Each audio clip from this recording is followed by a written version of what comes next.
Silence settles over the shattered battlefield as an exhausted warrior finally drops among the debris, while the wounded survivors behind a second hunter celebrate a triumph bought with countless lives. In the ruined city, medics rush between casualties and families, embrace those lucky enough to return, and one young civilian calls Tenma his uncle before being corrected halfway through the greeting. F-rank hunter Tenma Tsukashiro would much rather hear Big Brother, or at least his actual name, while the unawakened Kyoya Hidaka wonders whether punching civilians is standard hunter behavior. Tenma possesses neither talent nor a single skill, yet his nephew still sees him as a genuine hunter, even with SSS-Rank Kakeru Amamiya nearby demonstrating just how absurd that title can become. It began 20 years ago when gates suddenly opened and monsters flooded out to devour entire cities, until the system awakened selected humans, granting them powers that finally let mankind fight back. Those newly created hunters hauled civilization away from the very edge of extinction. The 11 mightiest among them became the final 11, humanity's last resort strike force, but the top-class monsters called demons stood on a level even those champions could barely touch. Wave after wave of demonic attacks eventually drove the human race to its final defensive stronghold. 6 champions were already dead, the demon army was approaching, and the survivors had nowhere left to retreat, but Kakeru insisted the game was not over because humanity still possessed one final possibility, a way to erase the disaster itself instead of merely enduring whatever came next.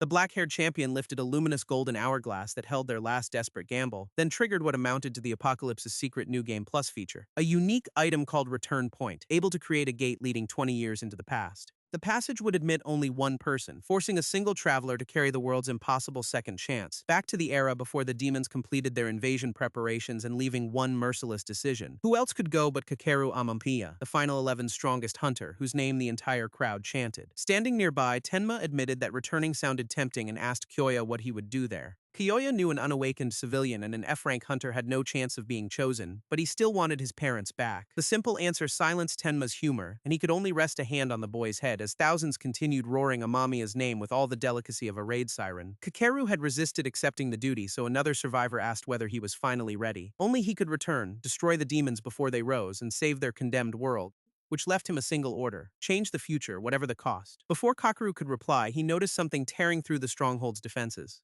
His warning to dodge transformed the time travel ceremony into instant chaos, as a gigantic black projectile dropped from the sky toward the crowded platform. The black-haired champion immediately raised a brilliant pink barrier, but although it caught the attack, the shield bent under its weight while the civilians below screamed. A blinding explosion ripped the barrier apart and sprayed fragments across the defensive line. She stared in shock. Something had broken her shield far too easily, and the colossal projectile kept falling before anyone could mount a second defense. Its path led straight to Kyoya, who could do nothing except cry out for his uncle, until Tenma rammed the boy from the side and knocked him beyond the impact zone. Kyoya rolled across the platform, but Tenma remained beneath the descending mass, and when the terrified young man screamed, his uncle gave him one last smile. Then the projectile struck and buried the F-rank hunter inside a violent eruption. Kyoya slammed down hard, managing only a weak whisper for his uncle before raising his bloodied face and shouting when the rubble offered no response. He searched the smoking crater as his voice echoed through the wreckage, until the gravely wounded Tenma used his impeccable timing to remind him, "Big brother." At that very instant, the golden gate created by Return Point ignited behind him. The system declared that the temporal distortion was about to be corrected, and confirmed that the unique item had already activated. Too late for refunds or a properly selected hero. It chose F-rank hunter Tenma Tsukashiro instead and began sending him 20 years into the past. His broken body vanished into the light before anyone could interrupt the accidental regression, and the roaring column carried away the least qualified passenger imaginable. Once the radiance faded, a smoking crater was all that remained in humanity's last fortress. Kakeru and the black-haired champion stared at it in horror, demanding to know who had entered. Realization crossed Kakeru's face, along with the certainty that their plan had gone spectacularly wrong. Within the regression, the system identified a causal distortion, confirmed critical errors, and queued Deus Ex Machina for 30 minutes later. Tenma regained consciousness alone in a forest, painfully aware that an F-rank had stolen the mission to stop the demons. A red window verified that the regression had succeeded and instructed him to examine his status. It showed a 24-year-old, level 2 F-rank with no traits, no skills, and values that should not have existed. That impossible screen made the truth of the regression impossible to deny. Once the shock passed, Tenma accepted that he really stood 2 decades in the past, only for a scream nearby to interrupt history's most underqualified time traveler. He raced toward the sound before his survival instincts could object. Hiding behind a tree, Tenma cautiously surveyed the clearing, where axe-wielding goblins prowled through the undergrowth in search of prey. Their presence proved he was trapped inside a gate, and future knowledge did nothing to make them less frightening. His only exits were finding the portal or completing the system quest, neither of which seemed possible without any skills. The red timer made matters worse. Only 24 minutes and 33 seconds remained. Before the goblins discovered him, a blade suddenly streaked through their formation, giving the creatures barely enough time to grunt in confusion before invisible cuts tore them apart and scattered corpses across the clearing.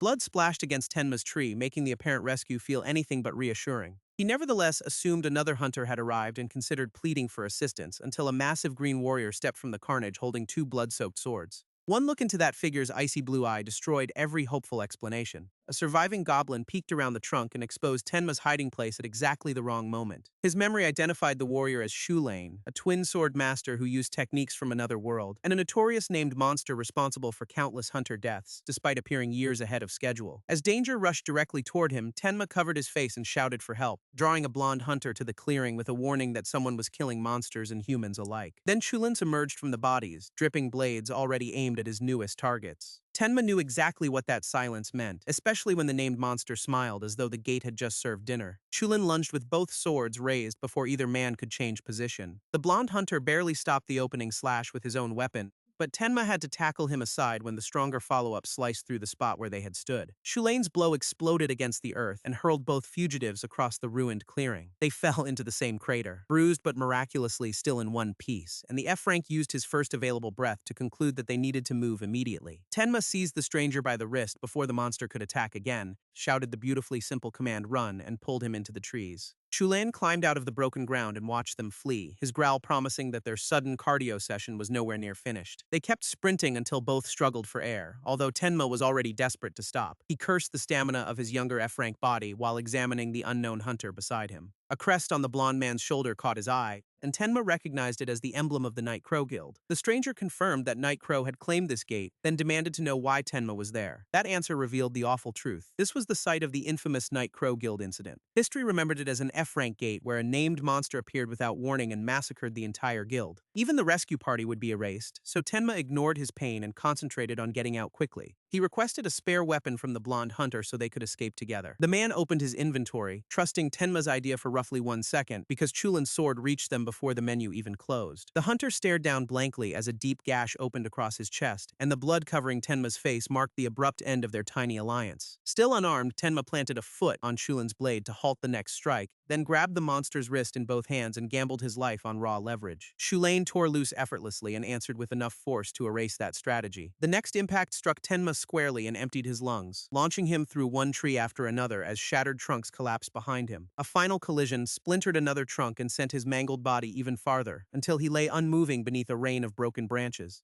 A single hit had brought the F-Rank to death's door, while Chulin advanced calmly through the clearing to complete the execution. The red interface announced that Deus Ex Machina would activate in 4 seconds. As the floating count dropped from 3 to 2, Tenma could only wonder what it signified. He regretted taking Kakeru's place in the regression just to die within minutes, because the wrong man had reached the past, and then the final second expired. Tears filled Tenma's eyes as humanity's last hope appeared to end in the shortest regression imaginable. Instead, Deus Ex Machina executed successfully and replaced his death with a flood of system corrections.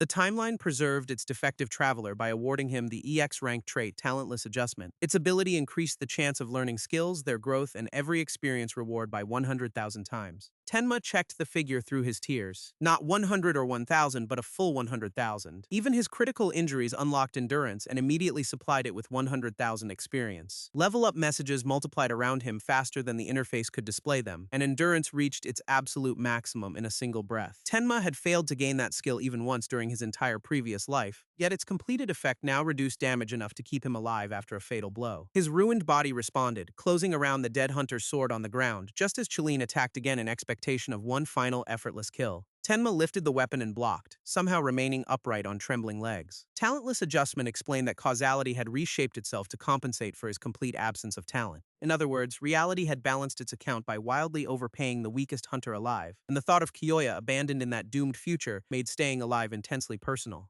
If this impossible advantage could reunite them and prevent the demons from winning, Tenma would exploit every bit of its 100,000-fold growth to rebuild the future. He vowed to change it all as new strength surged into both his body and blade. The trait repeated its promise, vastly higher skill acquisition and every experience gain multiplied by 100,000. After reading Endurance's description, Tenma understood that surviving a single attack had taught and instantly perfected a skill. An engine that ridiculous might actually be enough to get him out of this gate. Shulane growled at his renewed confidence, entirely uninterested in tutorial revelations, then charged and hammered both swords down in another savage combination. This time, Tenma caught the opening arc with the borrowed blade. The contact triggered talentless adjustment and poured 100,000 experience into a brand new technique. Swordsmanship appeared at level 1 before he finished reading the alert, then raced through consecutive upgrades with Chulan still standing directly before him. A moment later, the skill crashed into level 10 and reached another instant maximum. Knowledge his hands had never practiced took control, allowing him to counter and drive the named monster backward. Shulane skidded over the clearing while a cutting pressure trail split the ground beneath him. The astonished warrior snarled and finally regarded the F-rank as a legitimate enemy. Tenma verified that swordsmanship was maxed and recalculated what his absurd trait could accomplish. Ordinary hunters either awakened with abilities or spent years earning them, while his power bypassed both routes. Level 10 swordsmanship changed even the way his fingers held the hilt, making fundamentals feel instinctive. A sharp whistle interrupted his analysis and warned of motion beyond his sight. Tenma scanned the empty clearing and got as far as asking where. When Shulane plunged from above with both swords positioned for an ambush,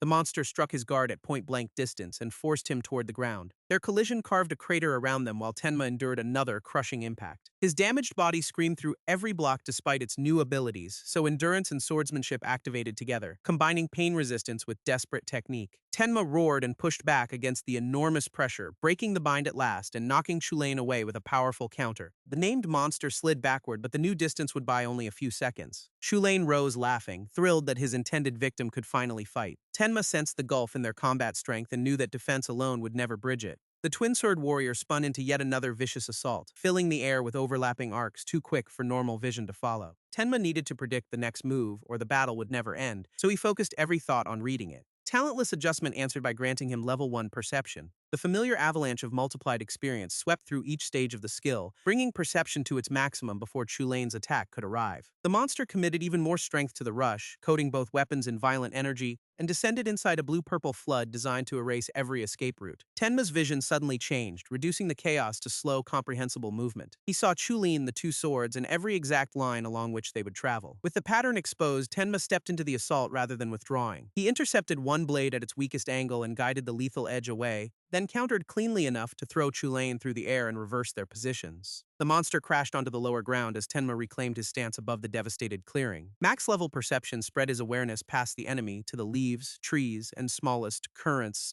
It was easy to understand why the ability ranked so highly. The entire battlefield had become readable. Tenma wondered whether top-ranked hunters always saw combat with such clarity. Chulain rolled upright below with the balance of a hunting beast, and his returning smile suggested another vicious technique was coming. He flung both hooked blades outward on attached lines, sweeping them in from opposite directions. The weapons rotated into enormous intersecting circles that consumed nearly all the open space. Tenma raised his sword to stop the crossing attack, but the angles curled around his guard. He twisted aside while sharp afterimages pursued each attempted escape. Both edges snapped together only inches away, transforming one narrow miss into the next threat. Their lingering trails multiplied until black crescents surrounded him from every side. Blocking the full pattern was impossible, so every instinct demanded distance. One urgent retreating step became yet another system-sanctioned lesson. Talentless adjustment awarded level 1 footwork in the middle of the dodge, then fired upgrades through the entire progression before his foot had left the earth. Max-level footwork placed flawless movement inside a body that had never trained before it. Tenma shot across the clearing and cleared the blades by a comically excessive margin. He had never intended to leap that far. Apparently the power scaling came without breaks. Chulain snarled across the distance and tightened his hold, determined not to lose his target. With every step suddenly weightless, Tenma steadied the borrowed weapon and prepared to combine his new abilities. Swordsmanship and footwork activated together as his body settled into a proper fighting stance. For the first time believing he could win, he launched himself forward. His blade struck Chulin's crossed weapons at close range and drove directly through the monster's defense. Both fighters streaked across the clearing, their exchanges stretching into blurred white arcs. The named monster snarled, no longer entertained by the F-rank opponent. Tenma managed a weary grin and asked what Chulain thought of the improved version. He stayed close, matching each pivot, strike, and kick through his newly perfected speed. The following collision burst into a shockwave and stripped the nearby undergrowth. Neither fighter yielded. Footwork kept Tenma inside the storm as their attacks overlapped. Chulain roared when another precise counter shattered his rhythm. Tenma drove that momentum upward and carried them both into a ferocious aerial exchange, whose expanding pressure dome swallowed the clearing and shook the gate itself. Outside the portal, a blonde woman waited with a phone in her hand, already wearing the expression of someone personally offended by the need to rescue beginners. C-rank hunter Yuna Shiragon complained that only an idiot could become trapped in an F-rank gate. The association's deadline had passed, however, leaving her no choice but to accept the assignment. Her connection to the Hunter Association remained open while she prepared to enter. A small system display appeared above her hand and confirmed the rescue operation. Because Nightcrow had exceeded its clear time on what should have been routine F-rank work for an average novice guild,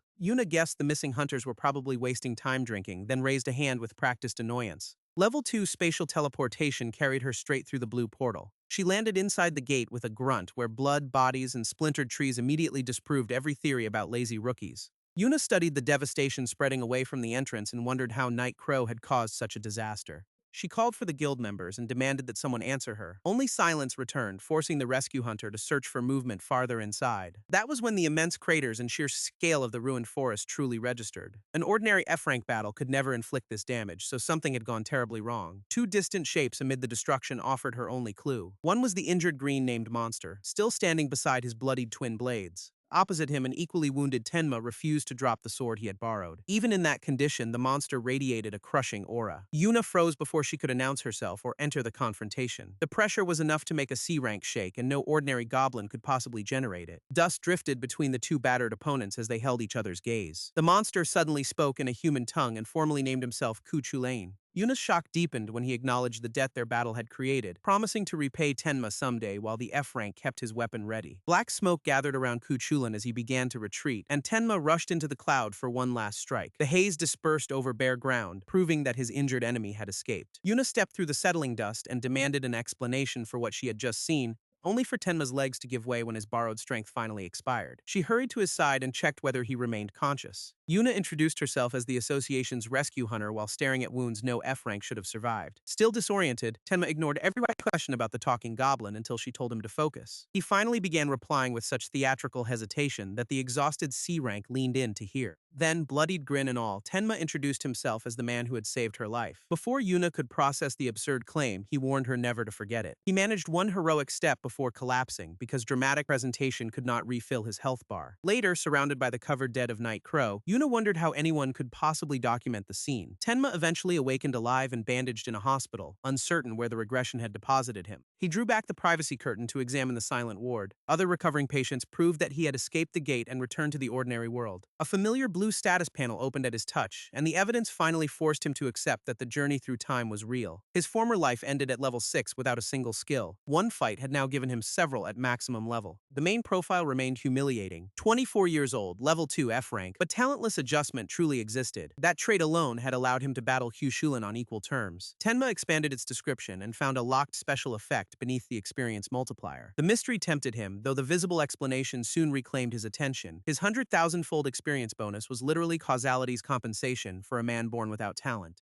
He wondered whether Kakeru would have inherited all the abilities of the final 11 if the intended hero had regressed. Probably not. Someone powerful from the moment of awakening would never qualify for this particular correction. Tenma abandoned the speculation and focused on the only traveler the past had actually received. Yuna's voice interrupted him as she entered the room and saw that he was awake. According to the doctors, he should have remained unconscious for at least another week. That reminded Tenma that he possessed no healing ability, or none he remembered earning. The system corrected him by displaying max-level natural recovery, which dramatically accelerated healing. Evidently, unconscious recovery counted as training, while Yuna kept asking why he was ignoring his rescuer. Tenma responded by asking her identity and received an irritated reminder that they had met inside the gate. She named herself Yuna Shiragon, a C-rank association hunter who had carried him out after he collapsed. Her introduction brought back the gate and Ku Chulain, the monster behind Night Crow's destruction. In the original history, the same creature should also have massacred the association team sent to investigate. Yuna asked whether his unbelievable account was accurate. Tenma let her reveal what she already believed. A survivor from Night Crow had supported his story and described the impossibly strong goblin called Chulain. That unexpected witness quietly confirmed that Tenma had already altered the timeline. Yuna explained that this surviving testimony was also the source of the official dispute. The association refused to accept that an F-rank had defeated such a creature, regardless of what the witness claimed. Tenma said the credit meant nothing to him him and prepared to leave the hospital. Yuna followed, unable to understand why anyone would reject instant fame. But attention was dangerous. Demons would eventually emerge from gates and dominate the world. Kuchu-lan appearing in the wrong era suggested their concealed agents might notice anyone interfering with the invasion. Tenma therefore left before Yuna could finish interrogating him, although she cornered him long enough to ask why he had entered Nightcrow's gate in the first place. He chose the least heroic explanation possible: cash. Tenma claimed he had only gone inside to steal mana stones abandoned by the guild. Yuna watched the strange man depart and decided he was a complete freak, exactly the harmless reputation he wanted. Outside, the regressor disappeared into the ordinary flow of pedestrians. Advertisements blared and people argued about trivial problems in a city that still functioned. Students laughed together, unaware of everything the future would one day demand from them. To Tenma, this mundane living era was the world before the collapse, rendered as 1,000 tiny second chances. He returned to the same worn apartment building preserved in his memory, unlocked the door, and entered a life that had not yet been destroyed by the apocalypse. The familiar rooms greeted him without monsters, warnings, or hovering interfaces. Nothing had changed, making the simple thought of being home feel more alien than any dungeon. Tenma sank onto the couch and finally allowed his exhausted body to become still. He stared upward as 2 decades of memories caught up with the quiet, then confronted the only question that mattered: how could one F-rank stop humanity's extinction? In the original line, Association heroes would now be mobilizing to investigate the Night Crow disaster. Tenma had resolved that disaster himself, however, eliminating the very event that had drawn them together. The contradiction sent him searching through the system for the true effects of regression. He concluded that history began diverging when talentless adjustment appeared, while only he retained the discarded future. His path was clear: grow stronger than everyone else and stop each catastrophe that hastened the demon's victory. Luckily, Tenma had spent his first life obsessively reading Hunter magazines, creating a rough mental archive of major events. Exact dates and fine details had still blurred during 20 years of war. Then he considered how completely maxed perception had transformed his senses. If one perfected skill could rebuild his eyesight, perhaps another could restore his memory. Tenma tried to provoke a memory ability by pushing his brain beyond its limits. He began with a professional text on quantum mechanics, the quickest known method for destroying confidence. His strategy was to wrestle with something impossibly difficult until the system recognized the mental labor. After several pages, the formulas still looked like an alphabet conducting open warfare. Tenma dropped onto the book and admitted that he had understood absolutely nothing. He was ready to quit the experiment and question every choice that led there, when the system finally registered advanced intellectual activity, apparently measuring effort by psychic damage. Talentless adjustment granted intelligence and began its customary flood of upgrades. The ability instantly reached maximum level, leaving Tenma laughing at the success of his ridiculous scheme. He checked the new skill's details to learn whether it had fixed his memory. Intelligence instead improved magical control, power, and mana, valuable but not the transformation he wanted. A stronger idea followed: activate intelligence with perception and consciously reconstruct the lost timeline. Tenma sat straight, cleared his surroundings, and placed the textbook aside. Both maxed abilities turned inward at the same moment, driven by a single command: recover everything that happened in the dying world. Images returned in order: Night Crow, Yuna, Kakaru, the demons, and mankind's final ruined fortress. Endless reels of sealed memory unfolded across his mind. The system responded with memory search and accelerated it from level 1 to 10. At maximum level, the skill could retrieve memories hidden anywhere in his subconscious. 2 lifetimes reorganizing at once left Tenma shaking and flushed. When the flood finally settled, he smiled. Every piece was now where it belonged. His first test of perfect recall was painfully ordinary, retrieving details for a nearby bank account. The recovered password unlocked his phone in the middle of the afternoon. At the bank, Tenma successfully accessed an account his old memory had forgotten. Its balance was 2,782 yen. His recollection had become flawless, but his finances remained tragically F-rank. He ordered the cheapest cafe drink he could find with what little dignity remained. One long sip confirmed that perfect memory did not magically generate rent money. Even so, resting outside beneath a calm sky made Tenma feel alive in a way he had nearly forgotten. It also sharpened his objective: find the demons concealed in the city before they accumulated power. His first quarry would be the Growth Demon, the earliest demon ever exposed to humanity. Before Tenma could begin, however, Hiroki Gondo called him. Memory search reacted to the name, though Tenma still answered carefully and asked who it was. Hiroki greeted him with an insult, announced that the team was already mining mana stones, and ordered him to report immediately to a gate in Sakyo, Shichijo City. His restored memories supplied the context. As an F-rank, Tenma earned money by filling empty places in short-handed raids. Impatient teammates usually yelled at him to move faster, but turning them down meant losing his income. Tenma attempted a refusal anyway, arguing that he could not even afford a cab. He rose from the cafe while Hiroki continued pressuring him over the phone.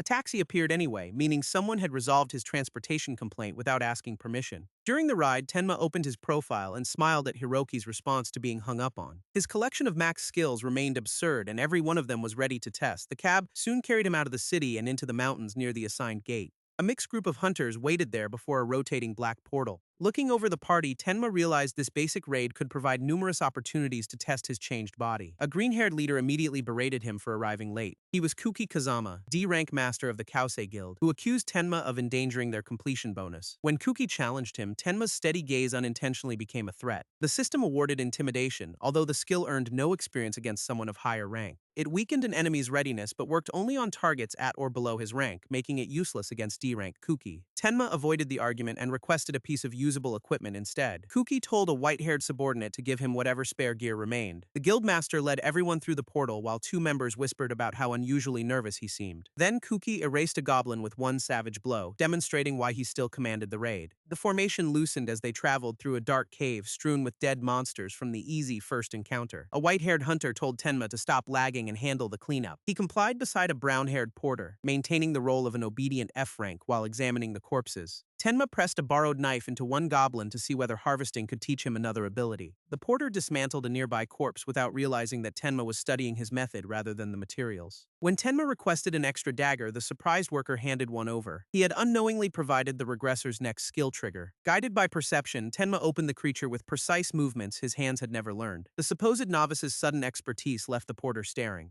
Collecting the material unlocked butchering, and multiplied experience drove it through each successive level. At maximum proficiency, Tenma extracted a perfectly prepared cut of monster meat. The brown-haired hunter could only mutter in disbelief while Tenma inspected the flawless result. With his test complete, Tenma calmly suggested they catch up to the others. Farther into the cave, goblin and demon wolf corpses crowded the ground where the main party had passed. Kuki's group stopped briefly to judge which materials were still worth retrieving. The white-haired fighter urged everyone ahead, while the porter argued that they ought to gather more loot. Behind them, Tenma processed a large wolf body in one effortless motion. Butchering yielded an immaculate F-rank demon wolf pelt without damaging its value. A second alert added premium F-rank fangs to his growing collection. The party moved onward, leaving only thoroughly cleaned remains behind. The porter remarked that today's raid was proceeding unusually well and blamed earlier delays on Tenma's former pace. He asked how Tsukishiro had become so quick and skilled overnight. Before Tenma could answer, a dagger-bearing goblin commander emerged from the tunnel ahead. It growled at the two collectors, now separated from the main fighting force. Tenma noted that one enemy must have slipped through the initial sweep and guessed it guarded this section. His memory supplied an even better fact. This was precisely the ambush he had expected. The porter shouted a warning as more creatures stirred in the darkness. He panicked that their only defender was a talentless F-rank incapable of killing even one goblin. The monster smiled as though it fully agreed with that insulting assessment. It raised one hand and deliberately signaled the surrounding shadows. 4 additional goblins stepped forward, transforming a quiet collection detail into a 5 versus 2 fight. The porter mentally surrendered at the sight of one F-rank facing 5 enemies. Their leader rushed in with its dagger overhead and the pack charging behind it. Tenma activated intimidation, red light burning through his eyes now that eligible targets stood before him. A dense black pressure flooded the passage and killed the goblin's momentum. Confidence vanished from the leader's face before it could complete the attack. Since these enemies shared Tenma's rank, intimidation received multiplied experience and climbed rapidly. It reached level 5 as a terrified goblin dropped its weapon and toppled over. Fear spread through the rest of the group, feeding the ability with every body that struck the floor. Soon only the captain remained upright amid 4 unconscious followers and scattered weapons. Its legs trembled, but it forced out a defiant growl rather than surrender. Tenma privately admitted that even such a conditional skill produced excellent results. A noise behind him made the regressor check on his only witness. The porter had fainted from terror and conveniently missed the entire demonstration. With his secret safe, Tenma prepared to run a more deliberate experiment. He combined intelligence and agility while the goblin captain lifted its dagger again. Analysis and speed carried him through a spiraling series of cuts that overwhelmed the creature. Tenma announced a minor experiment while the leader struggled even to see him. A concentrated storm of red strikes filled the tunnel, leaving the goblin bloodied and exhausted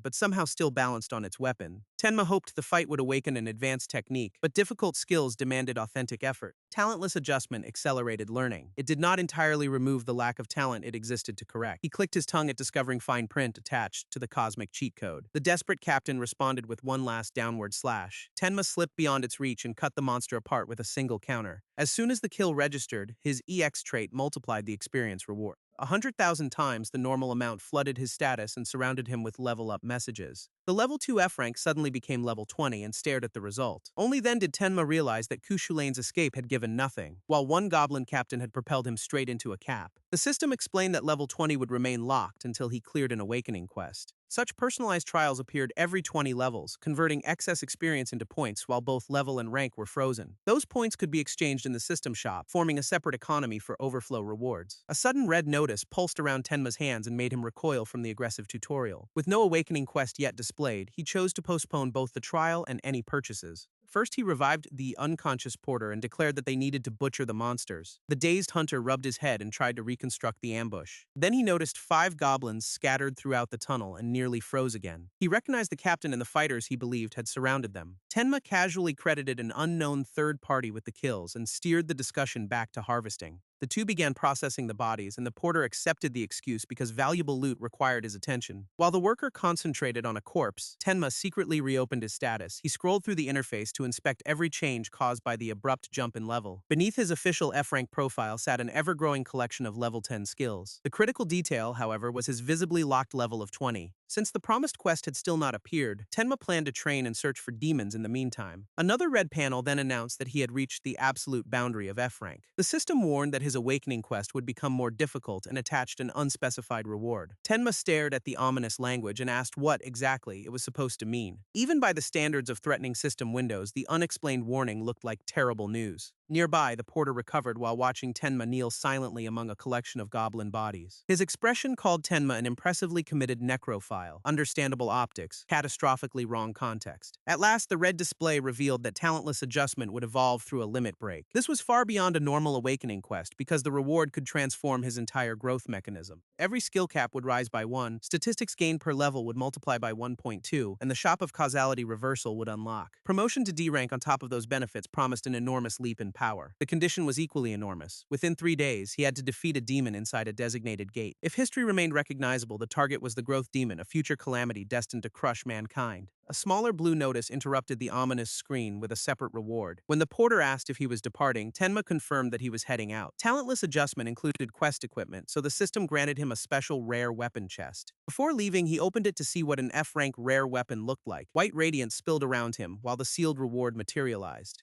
A long silver blade formed in his grasp, replacing the guild's lone steel with a weapon meant for him alone. The system named it Soul Predator, a special rare sword bound to his quest. By sunset, the raid party returned through the portal with its harvested resources and no additional dead. The porter called his farewell to Kuki, who acknowledged the day's work and dismissed him. Other party members waved as separated, noticeably more cheerful than when the raid began. Walking away beneath a deadline with a new sword, Tenma remembered that Kyoya should be 6 years old in this era. Tenma checked his account and discovered that Kuki had transferred 50,000 yen for the raid. He had expected only 35,000, so he asked whether the guild had made an accounting error. Kuki explained that the agency charge was separate and added a bonus because Tenma's work had kept the operation efficient. The guildmaster thanked him, promised to call again, and departed with the others. Tenma reflected that the world remained a disaster, but strength had already changed how people treated him. His stomach interrupted the thought. Regression had apparently included no immunity to hunger. With fresh money available, he chose to eat before pursuing either demons or his lost family. Hiroki sent another 4,500 yen and proudly explained that he had subtracted the cab fare. Tenma cursed him immediately, deciding that their friendship operated like an especially hostile subscription. That night, he entered a brightly illuminated supermarket to spend some of his modest wealth. A display of fresh broccoli stopped him, and he breathed in its scent as if inspecting legendary treasure. After the apocalypse ruined farming and supply chains, simple vegetables had become unimaginable luxuries. Someone approached while Tenma was still experiencing an emotional reunion with the produce aisle. It was Yuna Shirogane, wearing glasses and casual clothing instead of her association uniform. She asked if someone had assigned him to follow her. Tenma replied that he was only buying groceries. Once he explained the broccoli, Yuna concluded that this peculiar man clearly required observation. Her face then sparked a familiarity unrelated to their meeting in the dungeon. Memory search found the proper reel and recovered an older scene from his subconscious. In it, Yuna stood behind a pale woman with silver hair whom Tenma remembered very well. He carefully asked whether she had an older sister called Yuki Shirogane. Yuna flinched and demanded to know how a stranger had learned about her sister. Memory search already held the explanation. Yuki would become the Infinite Archer, a member of the Final 11. Humanity would remember her as a beacon of hope surrounded by an inexhaustible rain of arrows. And as the Goblin Slaughterer, a title she earned after goblins murdered her younger sister in the discarded future. Tenma realized that younger sister was Yuna, whose survival at Nightcrow had already rewritten Yuki's fate. Unable to reveal any of this, he claimed he recognized Yuki simply because she was beautiful. He added that the sisters resembled each other, convincing Yuna that he was attempting history's least graceful flirt. His true interest was astral movement, Yuki's technique, and a possible weapon against the growth demon. Tenma therefore requested Yuna's phone number, driving her flustered suspicion even higher. He clarified that he was not pursuing romance and only wanted to ask about a few matters. Then he reminded her of the life debt she supposedly owed, removing any elegant way to refuse. Yuna surrendered her phone, and they exchanged contact details beside the vegetables. She typed with enough anger to generate a visible imaginary flame, while Tenma stored the number and quietly celebrated a valuable connection. Yuna marched away, furious at being made to look foolish, and Tenma prudently kept his distance. The next morning found the regressor at a city bus stop, already seeking advanced combat instruction. While waiting, he summoned the rare sword he had obtained the previous day and examined it closely. Soul Predator was actually super rare, granted 30 attack, and could unlock hidden functions by devouring souls. Even gear of that tier could not counter the growth demon's abilities by itself. Tenma followed a straightforward principle. Cooks teach cooking, so master swordsmen should teach sword techniques. That reasoning led to Kirishima Dojo, an Akihabara sword school whose name survived in his memory. He stepped through the entrance after courteously announcing his presence. The doors stood open, so Tenma followed the silent corridor deeper inside. He reviewed the challenge as he walked. Killing a demon demanded a single decisive high-damage technique. The man living here would one day cut mountains and split the sky with one swing. Survivors had called his overwhelming power miraculous, and he repeatedly became a light in mankind's darkness. That future legend was Taiyu Kirishima, the sword saint and one of the doomed era's mightiest warriors. His present-day self merely complained about receiving another visitor so early in the morning. A bare foot stopped directly in front of Tenma in the poorly lit reception room. The blue-haired swordsman approached with the absolute confidence of a celebrity, scattering sheets for autographs around his guest before Tenma could state his purpose. Taiyu yawned, already assuming this was a routine encounter with another admirer. He asked whether Tenma was a fan, which was admittedly easier to confirm than time regression. With pen ready and smile broad, he demanded to know where he should sign. Memory search instead replayed the future sword saint's technique, whose radiance could wipe away a horizon. One perfect draw released all that power as his blade descended under complete control. The stroke divided both mountain and sky, leaving the battlefield itself severed behind him. Taiyu's future strength was beyond dispute, although Tenma's recollection of his personality was less certain. The present swordsman laughed and assumed his new admirer was simply overwhelmed by the chance for an autograph.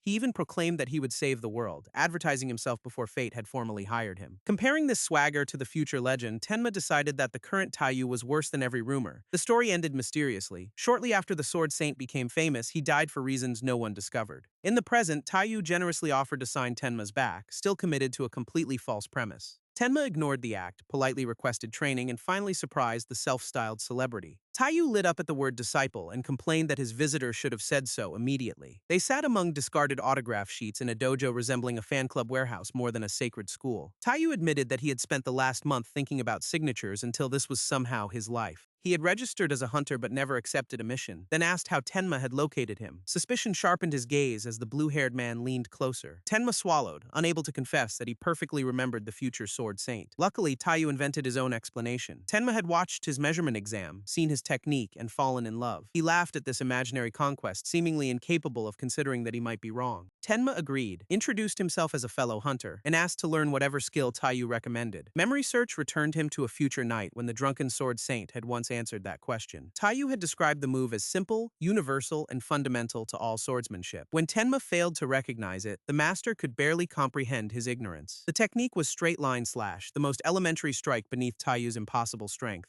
Back in the dojo, Tenma requested that very move, and his potential instructor accepted. Taiyu took a wooden training blade from the wall, offered it to Tenma, and told him to demonstrate his grip. Before the student's fingers could even close properly, Taiyu snatched the sword back and declared him hopelessly devoid of talent. Tenma objected that he had not touched the weapon, but the master apparently considered observation sufficient due process. He rejected the instant judgment and insisted that no one could know before seeing him try. Taiyu sighed at the persistence, having completed his talent evaluation considerably faster than the lesson. Eventually, he returned the practice sword and permitted the supposed lost cause one attempt. The teacher studied him as Tenma's hand wrapped around the hilt. Max-level swordsmanship activated, shifting his body smoothly into a trained stance. Tenma calmly asked whether Taiyu still believed he lacked the necessary ability. His teacher could not answer. Despite having no training, the pupil's posture had transformed the moment he held a sword. Clearly disturbed, Taiyu ordered this inexplicable student to follow him. He moved less than out of the dojo and onto a wooded hill above the city. There, the swordsman took his position and offered to demonstrate the full movement first. Straight line slash was technically an incomplete level 0 skill, but Taiyu called the display special fan service. His earlier uncertainty disappeared beneath a confident smile. Under the open sky, he lifted the wooden blade high overhead. Taiyu sent it down in one brutal vertical stroke and released a wave of force across the clearing. Every timber post in front of him shattered into separated pieces. Turning back, he raised the practice weapon and invited Tenma to repeat the technique. The challenge in his smile showed that the talentless pupil had earned a much longer audition. Tenma copied the overhead stance and assembled every detail his perfected swordsmanship could interpret. His first swing struck the post heavily but failed to produce the master's clean destruction. Taiyu privately returned to his hopeless verdict. Mac's swordsmanship clearly did not include this move. More attempts followed, each blow bludgeoning the timber instead of slicing through it. The teacher estimated that Tenma would need 10 years at this rate, despite practicing the most basic attack. Pressed for useful advice, he admitted that anyone who was not a fan would already have quit. Taiyu nevertheless explained that raising the blade should connect it to heaven, and lowering it should unite heaven and earth along a perfectly imagined straight line. Sweating heavily, Tenma accepted these suspiciously cosmic instructions without argument.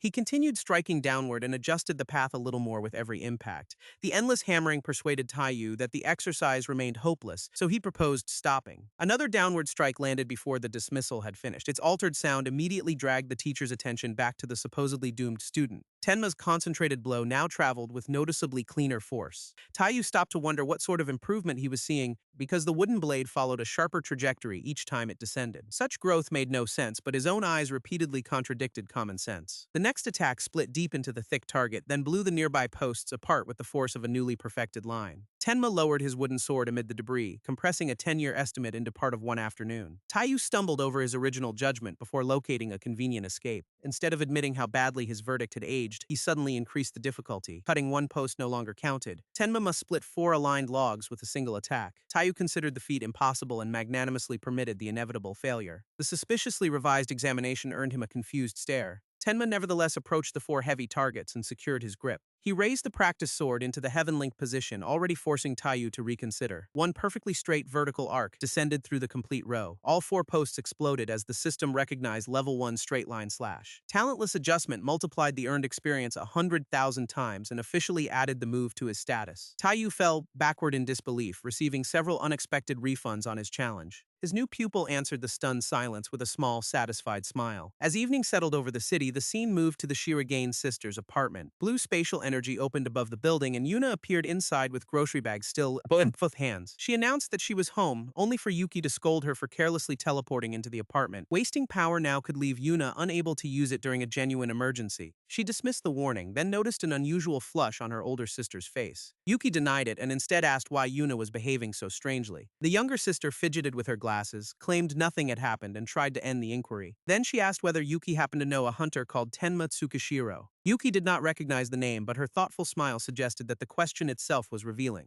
Yuna awkwardly accepted the answer and wondered whether she had eaten something unusual. Later, she lay curled around a pillow and replayed the encounter at the supermarket. Perhaps bringing up Yuki had merely been Tenma's excuse to get her number. The strange man had not been unattractive either, which only accelerated her overheating thoughts. Yuki leaned closer and asked whether her sister had met someone, destroying what remained of Yuna's composure. The older woman called her painfully transparent and sat down on the bed. With subtlety already gone, she demanded to hear about the mysterious man. Yuna admitted that he was the person who had helped her recently, prompting Yuki to request the rest of the story. She insisted there was nothing more because he had merely asked for contact information. Yuki accepted the defense and requested an introduction if their relationship progressed. Yuna reluctantly agreed. She also mentioned that a large guild raid would take her away for several days, because Gates had begun behaving abnormally. Yuki warned her little sister to avoid dangerous association assignments and received the standard complaint about being overprotective. As soon as Yuki left and shut the bedroom door, Yuna pulled her phone from beneath the pillow. She opened Tenma's new contact while her earlier claim of indifference quietly suffered another defeat. Back on the hill, repeated sword pressure had reduced the training posts to scattered fragments. The system announced that Tenma's active technique had reached its maximum at level 10. Exhausted but pleased, he admitted that understanding the move was difficult, while mastering it proved much simpler. Tenma thanked Taiyu and began to leave, only to hear a strained plea for one more favor. Behind him, the proud swordsman had fallen to his knees and was begging for attention. Taiyu wrapped both arms around Tenma's legs and demanded another demonstration. Having removed dignity from his inventory, he could not comprehend mastery within minutes when even the technique's creator had never reached level 10. Tenma wondered if he had already overtaken his own teacher. The system described Kirishima-style single flash slash as a rare level 10 skill capable of severing intangible things.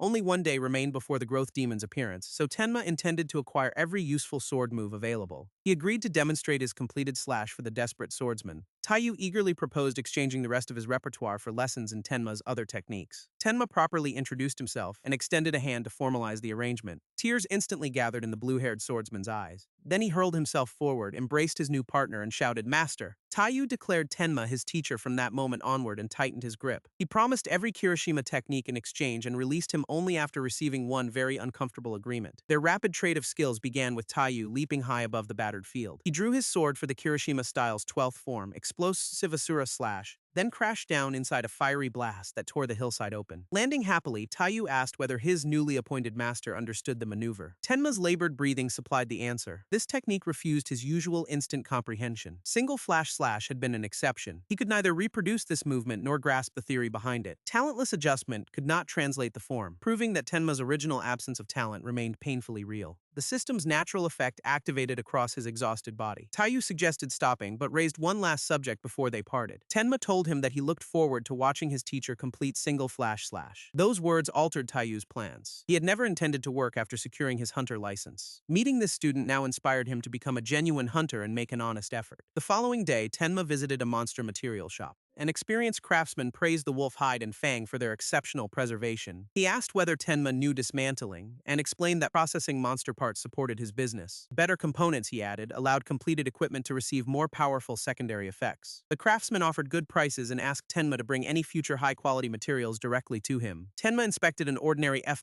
leather armor set with 6 points of added defense. Even beginner gear could change everything when the difference between survival and death remained so narrow. With one final preparation left, he retrieved his phone. He called Yuna Shiragain, whose screen displayed his complete name as it rang. Someone quickly answered inside her apartment. Yuna was relaxing in casual clothes with a facial mask when his hesitant greeting came through. Tenma said he needed to tell her something, immediately raising her expectations. She claimed to be occupied and considered making him wait a little, until he mentioned an irregular gate and instantly replaced Rome's calculations with official business. Yuna fell completely silent, leaving only the faint phone signal between them. The pause lasted long enough to destroy her carefully rehearsed indifference. At last she shouted and ordered him to repeat what he had said. The system's demand remained brutally direct. Kill one demon and earn every reward from the limit break. Standing in the morning light, Tenma decided his preparations were complete. He gripped Soul Predator and announced the beginning of his demon hunt. Tenma met Yuna near the gate staging area and barely had time to wait for her arrival. He promised that his intelligence was sound and that the dungeon itself would supply proof. Their target was an irregular D-rank gate assigned to the Roman Guild, whose party they would accompany. Before they joined the others, Yuna paused to bring up one additional issue. Tenma's questioning look made her hesitate. She dropped the subject, hurried onward, and told him to keep moving. He called after her as they rushed toward the assembled hunters. They arrived exactly in time to enter beside Roman Guild D-rankers Mayu Masaki and Taiga Sayajima. Yuna formally introduced herself as the association observer and greeted Mai with courtesy. She presented Tenma as support in case anything unexpected developed inside. Guildmaster Taiga gave only his name, ordered the visitors to remain behind, and told them to leave once their work was done. All creatures in the gate belonged to his guild, and outsiders were not to interfere with the hunt. Tenma accepted without protest, noticing that the man barely considered either guest worth his attention. He also remembered the hidden truth. In the previous future, this demon slaughtered every person standing there. Taiga noticed Tenma looking and sharply asked if he wanted to say something. The regressor swallowed his warning, denied it, and kept his future knowledge secret. The guildmaster again ordered both outsiders to stay quiet and remain behind his team. Yuna whispered that this attitude was why she hated guilds treating association hunters like enemies. The Roman party advanced toward the rotating purple entrance, with the two unwanted guests following. Yuna stopped them and announced that she needed to measure the portal's energy first. Violet power collected over her raised hand. Layered waves spread across the gate as Tenma waited beside her. The examination ended without triggering any obvious danger. Yuna found nothing abnormal and asked whether Tenma still trusted his claim. He calmly promised that the truth would reveal itself soon. Calling him interesting, Yuna agreed to proceed even if his information proved false. The group entered a blue forest illuminated by moonlight and wrapped around a shining river. Its beauty briefly stunned Yuna, despite the danger hidden beneath it. Tenma held Soul Predator ready and compared the terrain to details preserved from the abandoned timeline. The result was certain. The growth demon was somewhere in this gate. The raid team followed the luminous path deeper into the silent forest. Taiga yelled at the association pair not to stray from the formation. Any trouble involving them, he insisted, would only become his burden. Yuna smiled politely while privately diagnosing terminal hunter syndrome, a D ranker confidently issuing orders to a C ranker. Up front, the Roman hunters joked together, entirely convinced that their guildmaster stood above normal competition. Tenma recognized the pleasant delusion created by Taiga's quick advancement from F to D. Lower-ranked hunters often imagined that steady promotion naturally continued all the way to the summit. In reality, S-rank hunters were freak exceptions, not the final guaranteed rung of an ordinary ladder. The reflection ended when someone announced incoming magical beasts. 3 silver wolves sprang from the radiant trees with their claws extended. Taiga identified the creatures and ordered the party into combat formation. Frontline fighters advanced while the supporting hunters prepared behind them. Mai lifted a crystal-tipped staff and invoked shield. A broad golden barrier wrapped around the group before the wolves arrived. Another mage assembled rotating spell circles and shaped a blue energy arrow, while a close-range fighter intercepted the first leaping wolf. Fire launched through the layered circles, striking all 3 beasts with successive blasts across their heads and bodies. Despite being staggered, the wolves continued pushing into the formation. A white-haired hunter rushed between them with his weapon drawn, and Roman's coordinated team cut into every creature, while Mai's barrier covered their advance. From the rear, Tenma judged their performance perfectly adequate for a normal dungeon. Only one factor separated this raid from routine work: the hidden growth demon, whose influence already saturated the snarling wolves. One enlarged beast smashed through a Roman fighter's guard with its jaws spread wide. Taiga immediately realized that these enemies bore little resemblance to the D-rank prey they expected. He called everyone back behind Mai's shield as all 3 attacked again. Even direct blows to vital areas had hardly reduced their speed. Another wolf broke through the flames and drove the front line backward. A caster hurled fresh blue magic into its open flank. The spell burst brilliantly but failed to stop the charging beast, forcing the stunned mage to admit that her attacks had no effect. Claws struck the golden defense and spread fractures through its surface. A roaring wolf finally shattered the barrier and jumped straight into the party. Its impact hurled one hunter through the clearing, while a second barely held its teeth away as the formation disintegrated. Mai fell beside the broken shield and was left completely exposed. Taiga yelled for his people to keep fighting rather than lose control. Tenma understood what was happening. Demonic aura filled the gate and evolved every creature that absorbed it. It explained their impossible strength and why the very existence of demons inspired terror. A silver wolf released another fiery assault through Roman's scattered ranks. Yuna asked if they should assist now that the beast clearly exceeded D-rank power. Tenma declined to commit, warning that they might need to conserve everything, and activated max-level perception. His awareness spread through the surroundings in search of a more important threat. Perception followed the wolves between the trees and revealed their movement before the next collision. All 3 enhanced creatures turned and thundered toward the battlefield's weakest point. One closed its jaws around a fallen Roman hunter, bringing the raid 1 instant from its first death. Tenma drew Soul Predator and flooded its edge with blue energy. One cut killed the wolf cleanly, and his locked level converted the reward into points. Soul Predator's superior quality gave the strike even more power than he anticipated. The 2 surviving wolves rushed him together from opposite sides. Tenma stepped into their path and committed to eliminating the pack. Kirishima-style single flash slash surrounded the nearest animal with orange lines, slicing repeatedly through its reinforced flesh from overlapping directions. The final wolf tried to move, but luminous bands suddenly wrapped around its body and arrested the charge. Maintaining the restraint, Yuna shouted for Tenma to finish it quickly.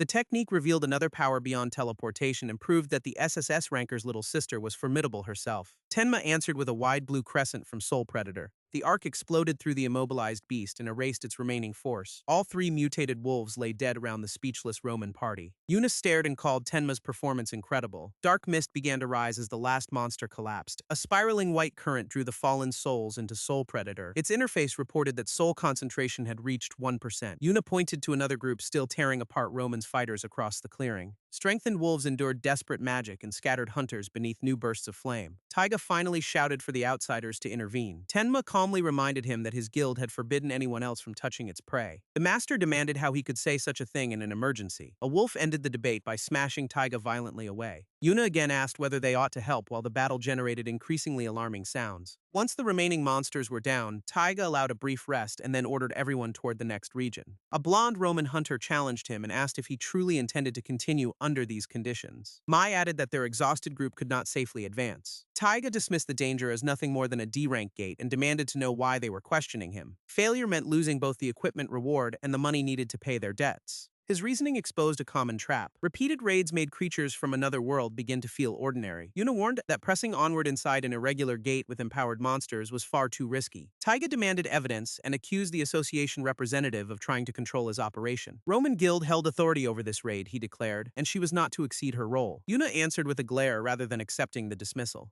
Mai started asking her to consider the guild's situation, only to falter suddenly and call Taga's name. She pointed beyond the party at something that immediately made their argument irrelevant. A pair of red eyes glowed within the darkness beyond the corpses. Then a colossal claw struck the earth with demonic force. Wrapped in red and black aura, an enormous silver wolf stepped into view and dwarfed everything they had fought. Its roar swept across the clearing before anyone could recover. Pressure alone knocked Roman hunters from their feet and threw them across the trail. One dazed survivor asked what sort of creature could possess such strength. Tenma raised his blade and recognized the giant wolf immediately. It was the dungeon boss, grotesquely enhanced by the demon concealed nearby. The system identified the silver wolf boss's roar as crimson aura erupted outward. Fear invaded the party, impairing movement and judgment while splitting headaches tore through them. Tenma fought the effect and told Yuna to ready spatial teleportation for an emergency evacuation. She asked him to assemble everyone quickly because she could not resist the aura much longer. Exposure unlocked mentality, which talentless adjustment immediately raised from level 1 to 3. His resistance to mental conditions increased by 9. That slight reinforcement steadied Tenma enough to force his body into motion. Roman's hunters struggled upright and begged one another to run before terror paralyzed them completely. Taiga clenched his teeth against the boss's pressure, then heard the weakened Mai call for him and plead for assistance. He reached through the crushing aura, caught her hand, lifted the mage over his shoulder, and fled with his surviving guild members. If they scattered, Yuna could not extract them together, so Tenma needed to halt everyone. He activated Intimidation, now developed to level 7. The pressure caught every nearby target and froze the fleeing hunters in place. Taiga dropped in the middle of a stride before he could carry Mai any farther. Yuna ordered the group to cluster around her and revealed that teleportation would evacuate them all. The silver wolf boss charged directly at the circle while her spell took shape. Tenma shouted for her and raced back toward the group.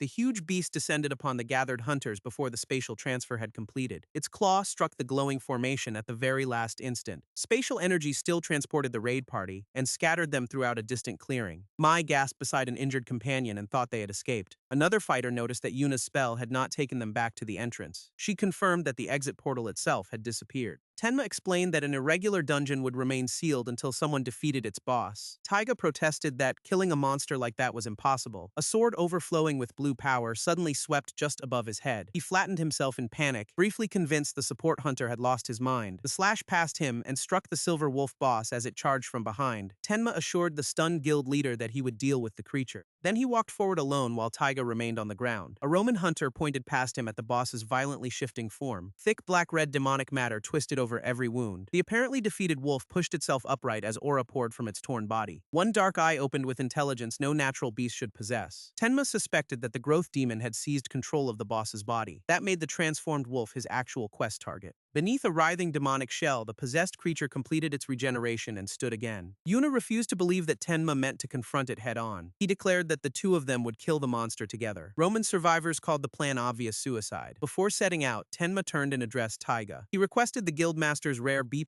metal armor, which provided 25 defense and 5% resistance to beast attacks. Howls sounded around the forest as Yuna asked what the creature was, and whether Tenma possessed a plan. His wonderfully uncomplicated strategy was to beat it into surrender with overwhelming force. Yuna observed that this was less a plan than a direct route to their deaths. Tenma linked the sealed exit to the boss's transformation and insisted that their required objective remained the same. 3 demonized silver wolves sprang from the dark and attacked together. Tenma leaped to meet them, promising to crush every last one. A blue slash tore through the first creature mid-charge. Its 2 companions avoided the blow and raced toward Yuna behind him. Golden lightning roared from her extended hand. Branching current enveloped both wolves before their teeth could touch her. The discharge drove them into the earth and scorched the entire clearing. Tenma offered a sincerely impressed, "Not bad."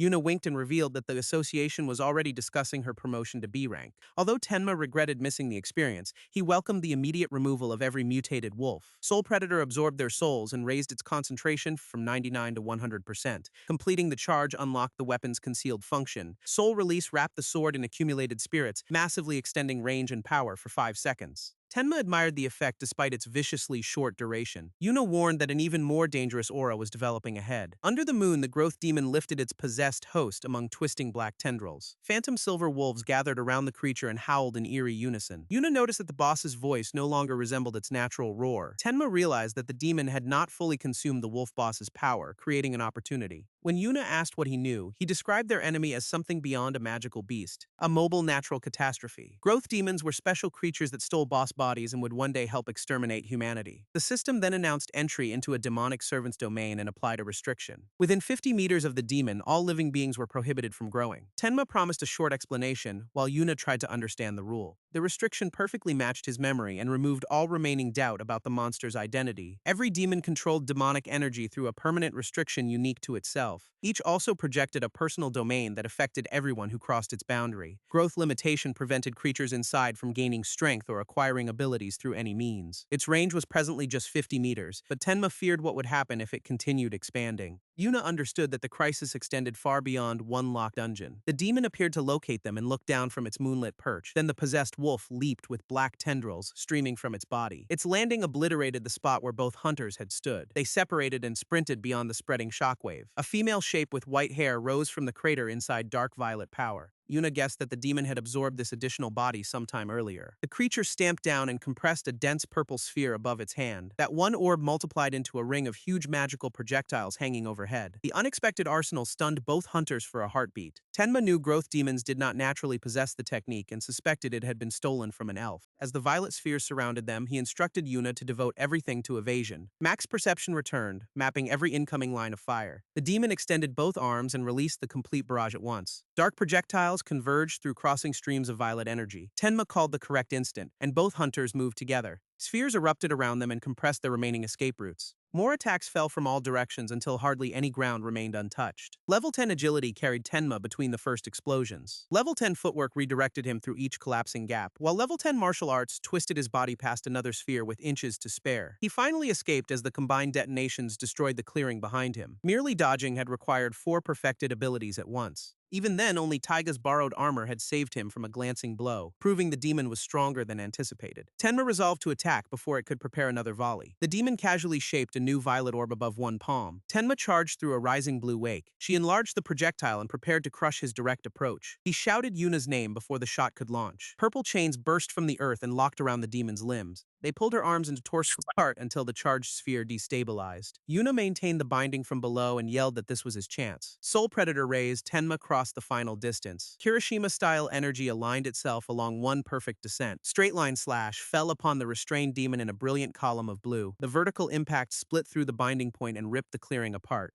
Tenma landed on the opposite side and released one satisfied breath. He turned through drifting rubble, expecting to find the bound creature wounded. Instead, the growth demon surged back into the silver wolf boss's gigantic shape. Its survival did not shake Tenma's confidence. He understood the escape mechanism. Instant expansion into the wolf's body had dispersed the cut across far more mass. The same transformation broke Yuna's restraints and freed every enormous limb. She warned Tenma as the wolf gathered a violet sphere inside its jaws. The demon combined stolen elven magic with the boss's physical power to create a stronger bombardment. Black projectiles fell like pillars toward the two hunters and Roman's recovering party. Tenma called the simultaneous use of magic and physique entirely unfair. One huge orb descended over a helpless guild member. A horizontal blast of gold intercepted it just before impact. Tenma shielded himself from the collision and searched for the caster. Yuna stood beneath a radiant magic circle, holding her position to protect the survivors. He used the cover to sprint toward the possessed boss again. Violet explosions tore at his path while he threaded between them. Another straight line slash struck the wolf's body from close range. Blue and red force met in a savage collision, finally throwing the colossal boss backward over the shattered ground. Tenma landed hard among the wreckage and struggled for breath. Over the recovering wolf, another enormous violet sphere formed and targeted him. He dove away as it destroyed the place directly behind him. Then Tenma ran beneath an unending rain of smaller shots that pursued each step. A prolonged fight favored the demon, so he desperately sought a finishing option. Yuna was still shielding the other hunters from repeated impacts. She admitted that her mana was nearly gone while cracks spread through the glowing barrier. Another close explosion knocked Tenma sideways across the broken field. He landed beside severed black pieces of the demon's body. Straight line slash had prevented those fragments from rejoining, proving that his damage was permanent. All Tenma needed was a final strike powerful enough to erase the full creature. He rushed through the smoke as blue light returned to Soul Predator. A wide cut opened another massive wound along the wolf's body. More demonic material tore free while the boss roared and reeled. Landing behind it, Tenma remembered that his sword already held an attack strong enough to finish this. Soul Release became available whenever the weapon accumulated sufficient monster spirits. Its tremendous boost lasted only 5 seconds while the wolf was already charging another sphere. Tenma shouted for Yuna and ran toward her position. She demanded to know why he was leading the monster directly to her. He caught Yuna around the waist before explaining the next dangerous step of his plan. Carrying her beneath the falling barrage, Tenma asked whether she could teleport them above the demon. Yuna had enough mana for only one more use, and he declared that a single jump was all he needed. Tenma pushed her away from another descending projectile, drawing a startled cry. She clasped her hands and accused him of having completely lost his mind. The violet sphere struck Ten's uncovered position, leaving a deep black-purple crater that seemed to consume him. High over the battlefield, however, a spatial tier opened. Tenma fell from it directly above the demon with his weapon already prepared. Yuna tumbled clear beneath the fading energy after spending the last of her teleportation magic. Around the descending hunter, Soul Predator activated Soul Release. For its brief duration, the weapon gained extraordinary reach and power. Countless blue spirits surrounded Tenma as he aligned one final overhead blow. A colossal straight-line slash dropped through the possessed wolf as a towering beam of blue. The attack swallowed the demon's entire position, leaving no surviving fragment to escape. The system confirmed that the growth demon had been eliminated. Its remaining black substance collapsed into the ruined crater. Yuna lay among the wreckage, breathing heavily after completely draining her mana. She wondered who this alleged F-rank could possibly be. Nothing about his concealed strength fit a hunter who had officially spent his career at the bottom. The successful awakening quest now promoted Tenma to D-rank. He quietly celebrated reaching a rank that had remained impossible throughout his first life. Yuna ordered him to get up, but Tenma admitted he needed time before his body would cooperate. She warned that resting beside the fallen demon was not an option. Dozens of red-eyed wolves had already enclosed the exhausted hunters. They advanced from every direction, growling through the residual demonic haze. Tenma requested 5 minutes of protection and received one profoundly weary, "Geez." Yuna consumed an intermediate mana potion and recovered enough power for another fight. In payment for this increasingly premium rescue, she demanded the most expensive meal on the menu. Still lying flat, Tenma assured her that a single minute would suffice. Her restored magic engulfed the whole pack in an immense golden firestorm. He attempted to stop her before their restaurant bill gained another digit. The system instead announced that every wolf was dead and the irregular dungeon had been cleared. A surviving Roman hunter raised both arms and celebrated their freedom. Yuna reminded Tenma about dinner after personally removing all 50 wolves. When his strength returned, he supported her by the shoulder until she insisted on walking independently. He also handed Taiga the battered remains of his loaned armor. The guild leader grieved over the destroyed set as Mai thanked the rescuers for saving everyone. The association would grant contribution points, she explained, and therefore required the support hunter's name. Mai politely asked him to introduce himself. Choosing secrecy over recognition, Tenma claimed to be Busan Gariki. She thanked Mr. Gariki and promised to remember his actions forever. Yuna leaned closer and asked whether he was a fugitive, since only a wanted man would hide his identity so badly. Support from a major guild could accelerate Tenma far beyond anything achieved in his original life. Advancing too openly, however, could put him on the demon's blacklist while their servants remained hidden in society. Public fame before he could protect himself would be equivalent to a game-over screen. Yuna understood enough to offer concealment of his true name in the official report. His advance warning had prevented a catastrophe, although she asked once more whether secrecy was truly what he wanted. Tenma said that her assistance would mean a great deal. Yuna briefly became flustered before steering herself back to business. She promised to call later and reminded him that the expensive dinner remained spiritually enforceable.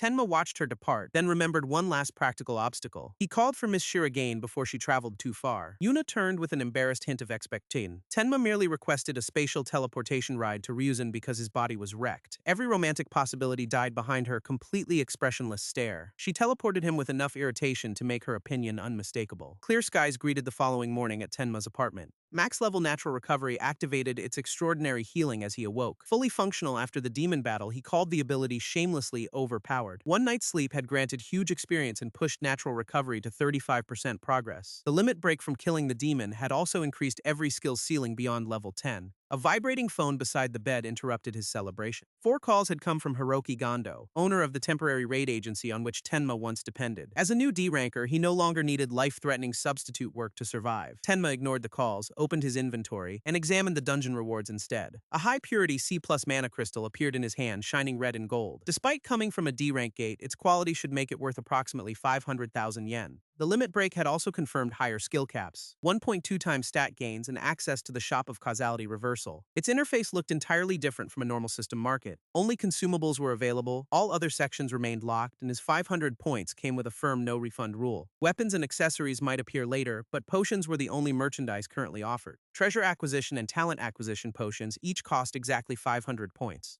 The system had never intentionally harmed him, so Tenma trusted the uncertain purchase. He spent his complete balance on a treasure acquisition potion. According to the description, it would reverse causality and lead him with valuable treasure for 1 hour. Money was indispensable to every successful raid, making that promise extremely useful. Tenma drank the blue fluid directly from its cloth-covered bottle. He stared at the empty container when nothing appeared to change. A blue flame marked with a yen symbol floated into existence a moment later. It hovered beside the bed like a supernatural financial advisor with exceptional production values. The flame flame landed on his phone, implying that the path to treasure began with an incoming call. It disappeared into the device before Tenma could touch it. Hiroki called again and angrily demanded that his former substitute finally answer. Tenma picked up without the anxiety this number used to inspire. The broker screamed about unanswered calls, a lost contract, and deadly consequences unless Tenma reported immediately. That explained why reverse causality had directed him to the temporary agency. Hiroki demanded to know what he had muttered. Tenma rose, ordered the man to stay where he was, and ended the call on his own terms. The blue fire led him into a narrow structure beneath a Daiichi printing sign. It climbed the poorly lit staircase toward the agency's office. The guide stopped before one particular door while the potion remained active. Whatever causality considered treasure was waiting inside. Hiroki welcomed Tenma with a swinging fist and called him a useless replacement. He blamed the missed calls for costing him a major deal and promised brutal punishment. Two large hunters received orders to administer some re-education, the agency's least reputable training program. Tenma remembered that Hiroki was an ordinary civilian, whose authority came entirely from hired enforcers. Memory search replayed the many beatings those men had delivered during his old life. They were Masato Kido and Taiji Kumagawa, both D-rank hunters. Taiji pinched Tenma's cheek and mocked his new glare, wondering whether he had eaten something unusual. Even Masato sensed the difference in their former victim, but Hiroki ordered them to proceed anyway. Tenma asked whether Taiji still failed to understand that their positions had completely reversed. The supposed threat came from barely D-rank opponents, whose best hunter abilities reached only level 5. Max level strength activated as Tenma caught Taiji's wrist and destroyed his leverage. He hurled the much larger enforcer across the office before anyone could adapt.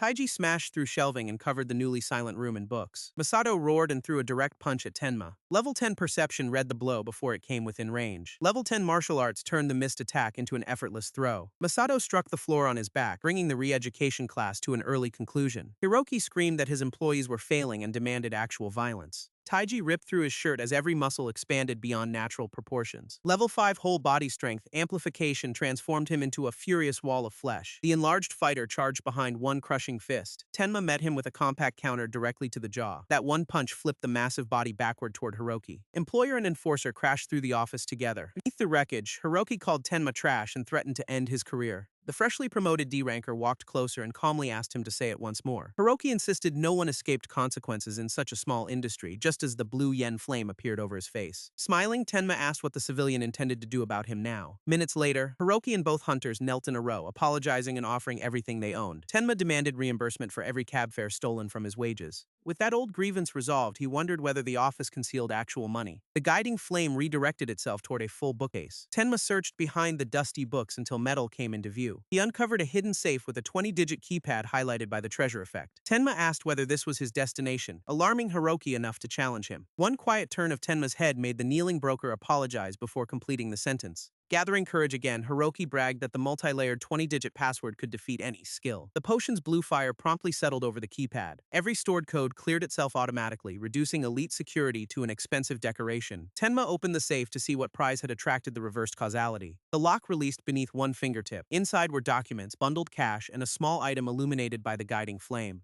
Hiroki demanded to know how he broke in while Tenma examined a ledger of illegal profits. He also found a mana crystal key that opened C-rank or lower treasure chests and was worth more than 1,000,000 yen. That was certainly valuable, although taking it made causality reversal look uncomfortably similar to theft. Then the flame shifted away from the key and highlighted a concealed report. The Yokohama dungeon file described rich mana deposits beyond a psychological barrier requiring C++ resistance. Tenma immediately recognized the location and realized it promised far more than one stolen key. Hiroki begged him to reconsider, arguing that even D-rank hunters could not afford entry to the target. Tenma replied that he would decide for himself, leaving the kneeling broker powerless. The office door opened, and a tall, white-haired man in a long coat entered. He observed that somebody had arrived first, clearly seeking the same secret document. Tenma knew the visitor from the ruined future, while the stranger examined him with equal interest. The white-haired man directly asked whether Tenma recognized him. He was Kyosuke Sengoku, a name almost everyone in the destroyed world would one day know. Sengoku knew Tenma as well and identified the supposedly talentless F-rank by his real name.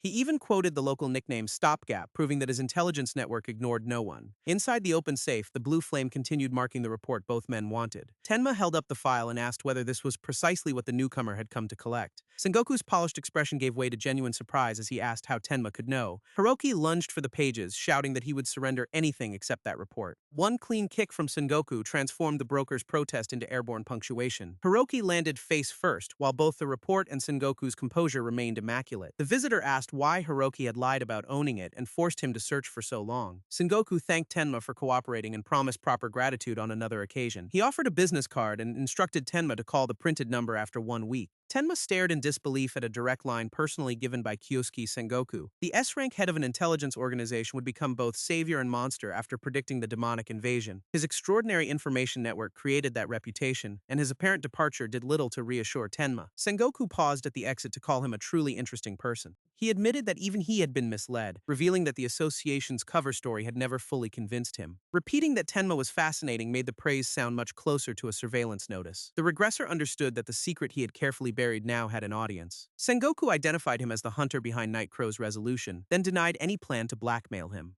He merely wished to know Tenma's reason and expected the entire explanation at their next encounter. Then he left through the wrecked office, ending an interrogation disguised as gratitude. Tenma considered receiving that card a remarkable piece of luck, and the system interpreted the thought literally. It awarded him level 1 luck before he could finish appreciating the connection. The passive skill improved both exceptional fortune and the smaller chances of daily life with excellent timing. Sengoku's organization could supply money and demon intelligence, making this accidental contact strategically invaluable. The treasure acquisition potion expired, and its blue guide dissolved after producing much more than hidden valuables. His consumable store now showed 0 points, another treasure potion for 500, and an experience acquisition potion for 1000. Tenma referred to the second as a talent acquisition potion, and noted that either purchase still required new points. His next priority became leveling, using Gondo's funds to buy equipment for another dungeon expedition. Later, Tenma walked through Ryuzan's shopping district towards stores serving professional hunters. He handed a female clerk a written equipment list, and she began collecting every item. A backpack, shovel, and pickaxe consumed 1.4 million yen, but all were necessary for his destination. Proper treasure preparation left a tragic 7,842 yen in his hunter account. Calling it an initial investment, Tenma dried his financial tears and left to earn the money back. He reached Yokohama near sunset and climbed the rocky trail under a heavily loaded hunter pack. The report's rough stone entrance waited unguarded, and without a single monster. Tenma descended a long, illuminated stair until a mental barrier replaced the usual dungeon welcome party. It sealed the path and would either destroy an ordinary hunter's sanity or leave the victim permanently unresponsive. Violet darkness closed around him as hostile eyes filled the stairway and a voice called him an idiot. Level 3 mental strength resisted the spell, and Tenma reminded himself that its voices only manipulated emotions. The barrier weaponized every remembered insult, naming him trash, dead weight, and an F-ranker who should turn back. Contempt from his entire first career pressed directly against his mind. Old despair swept over Tenma and made the erased past brutally immediate. Hallucinated hunters called him less useful than a goblin, reopening humiliations too numerous to count. He rejected the helpless identity, fixed his attention ahead, and continued walking through the assault. Enduring the pressure advanced mental strength to level 4, and then 5 before he reached the far side. Tenma finally broke through and caught himself against the floor, conscious but drained. Without that ability, determination alone would have ended in collapse or irreversible damage. He entered an immense underground hall of empty platforms and passages without visible monsters. A rotating violet wall waited deeper within, suggesting that the entrance barrier had merely opened the argument. The total absence of enemies this far inside a D+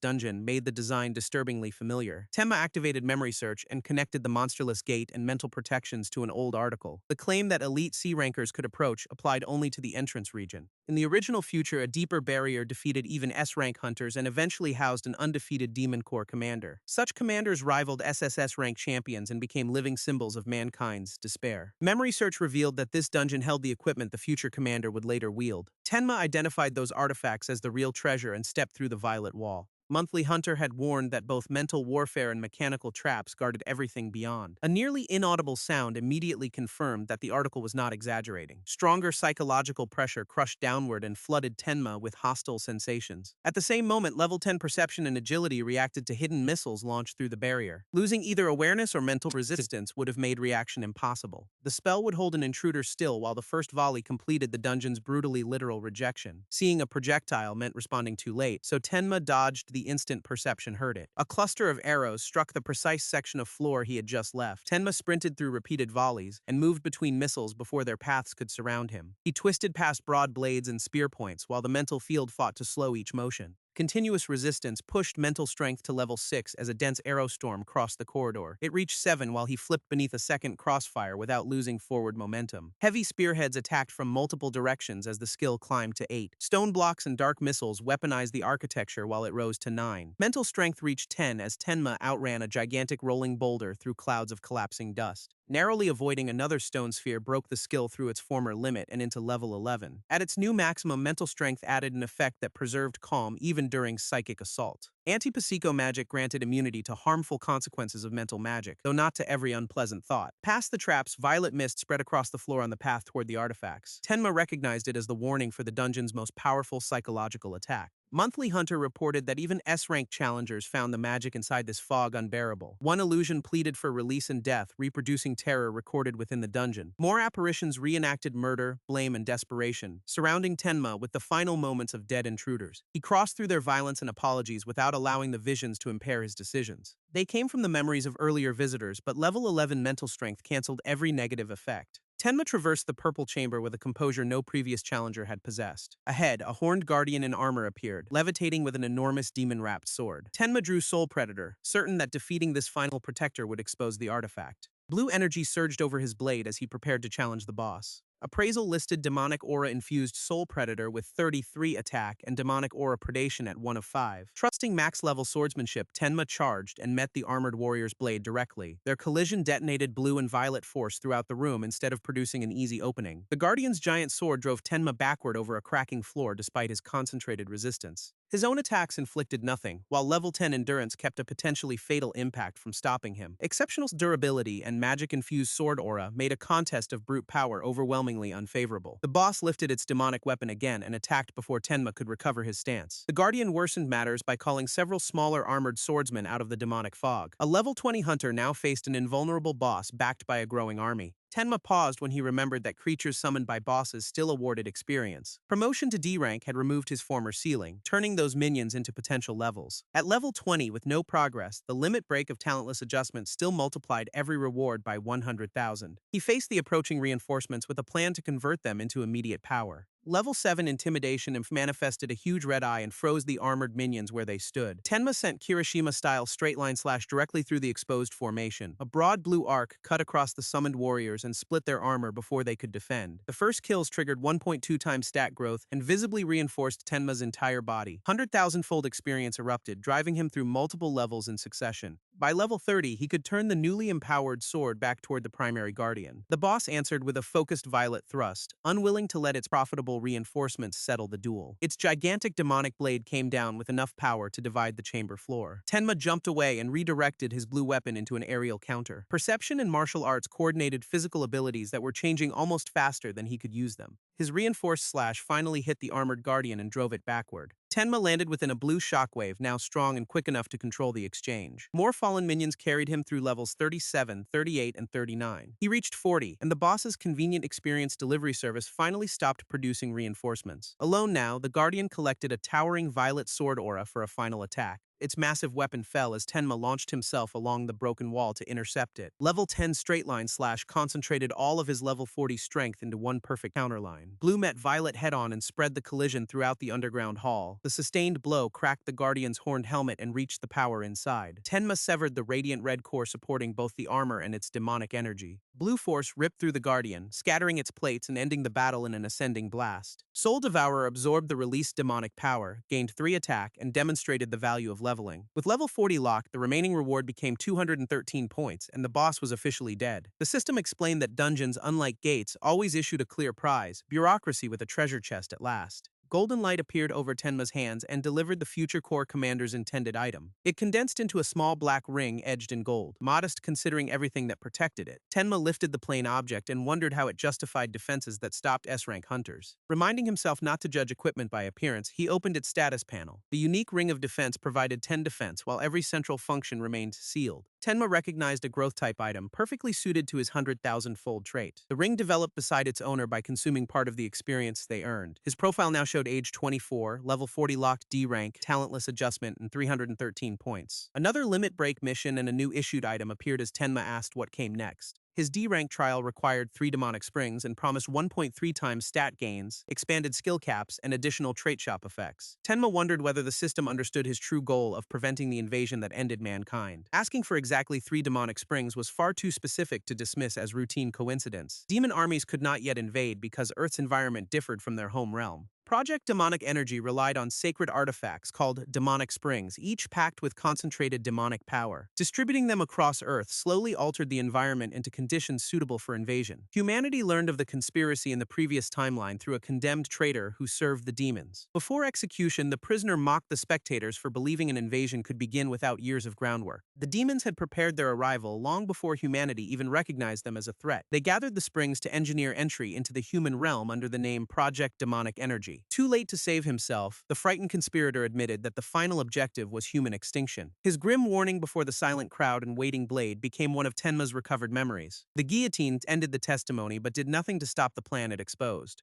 Tenma concluded that destroying the springs could sabotage the project and prevent the full invasion. With his next strategic target established, he examined the rest of the limit break reward. Talentless Adjustment issued a second special item for reaching the new level ceiling. Just as it had granted Soul Devourer before, blue light again filled the chamber. Tenma recognized the emerging shape but hesitated at its unexpected class. Instead of another sword, the system produced a large blue spear with 3 points. 1 week later, Tenma approached a packed stadium amid a peaceful stream of ordinary visitors. The sight had vanished from his ruined future, and he silently vowed to preserve it this time. His phone interrupted the reflection with messages ignored throughout the entire week. They included 99 demands for food from Yuna and 1 apology from Hiroki, all tactically unanswered. Tenma continued toward the stadium as hunters trained around the outer complex. He was surprised that his plans had finally led him to such a prestigious facility. Every elite hunter eventually visited the Hunter Training Center. Poverty had excluded him before, but today he could pay. Sudden danger beside him transformed the orientation into an emergency reaction drill. A red sports car skidded toward Tenma as nearby trainees threw themselves out of its path. Level 10 perception helped him roll away while the vehicle passed only inches from his body. Tenma rose furious and demanded to know whether the driver intended to murder him. Then a familiar presence from the car stopped his anger. The backlit driver leaned casually against the red bodywork, and Tenma recognized his recent training partner. Taiyu Kirishima happily called him master and celebrated their supposedly accidental reunion.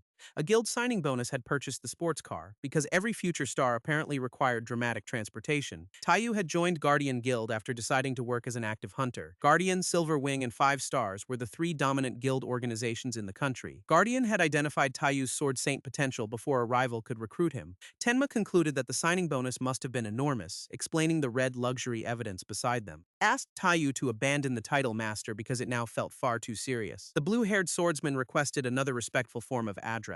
Big Brother sounded just as uncomfortable, so Tenma told him to use whatever came naturally. Taiyu considered adding Mr., but the formality did not fit their unusual relationship either. Tenma walked inside before the naming committee consumed the rest of the day. Taiyu called after him and followed, unwilling to let his rediscovered teacher escape. Training rooms cost between 50,000 and 1 million yen per session, astonishing Tenma with premium-priced exercise. He reluctantly selected the cheapest A-rank option and questioned the entire business model. Taiyu placed his guild card on the desk and overruled that financially responsible choice. They immediately received an escort to the VIP room while Tenma studied the transaction in disbelief. A single session cost 3 million yen, proving that Guardian's bonus went far beyond car money. Taiyu invited his master along, and Tenma embraced the reversal by calling him a generous disciple. Inside the massive simulation hall, holographic dragons and monsters appeared as training targets. Tenma threw the newly issued spear through a large stone figure with enough force to destroy it. He said retrieval, testing the weapon's named return ability. The embedded spear ripped itself out and flew back across the room. It settled into Tenma's hand without requiring a walk across the arena. The unique spear of retrieval had 45 attack, level 5 retrieval, and level 5 piercing. Taiyu approached with his swords drawn and asked what techniques came with the strange weapon. Tenma admitted that he had simply thrown it, yet the act instantly awarded maximum level 11 throwing with 25% bonuses. Its short-term destructive output surpassed Soul Devourer, making the spear an excellent backup weapon. A giant violet dragon simulation formed overhead, providing a suitably excessive next opponent. Taiyu attacked first, unwilling to fall behind the person he still called master. Crossing sword arcs and spectral strikes carved through the artificial dragon. Tenma admitted that the Sword Saint's technique was too refined even for him to imitate.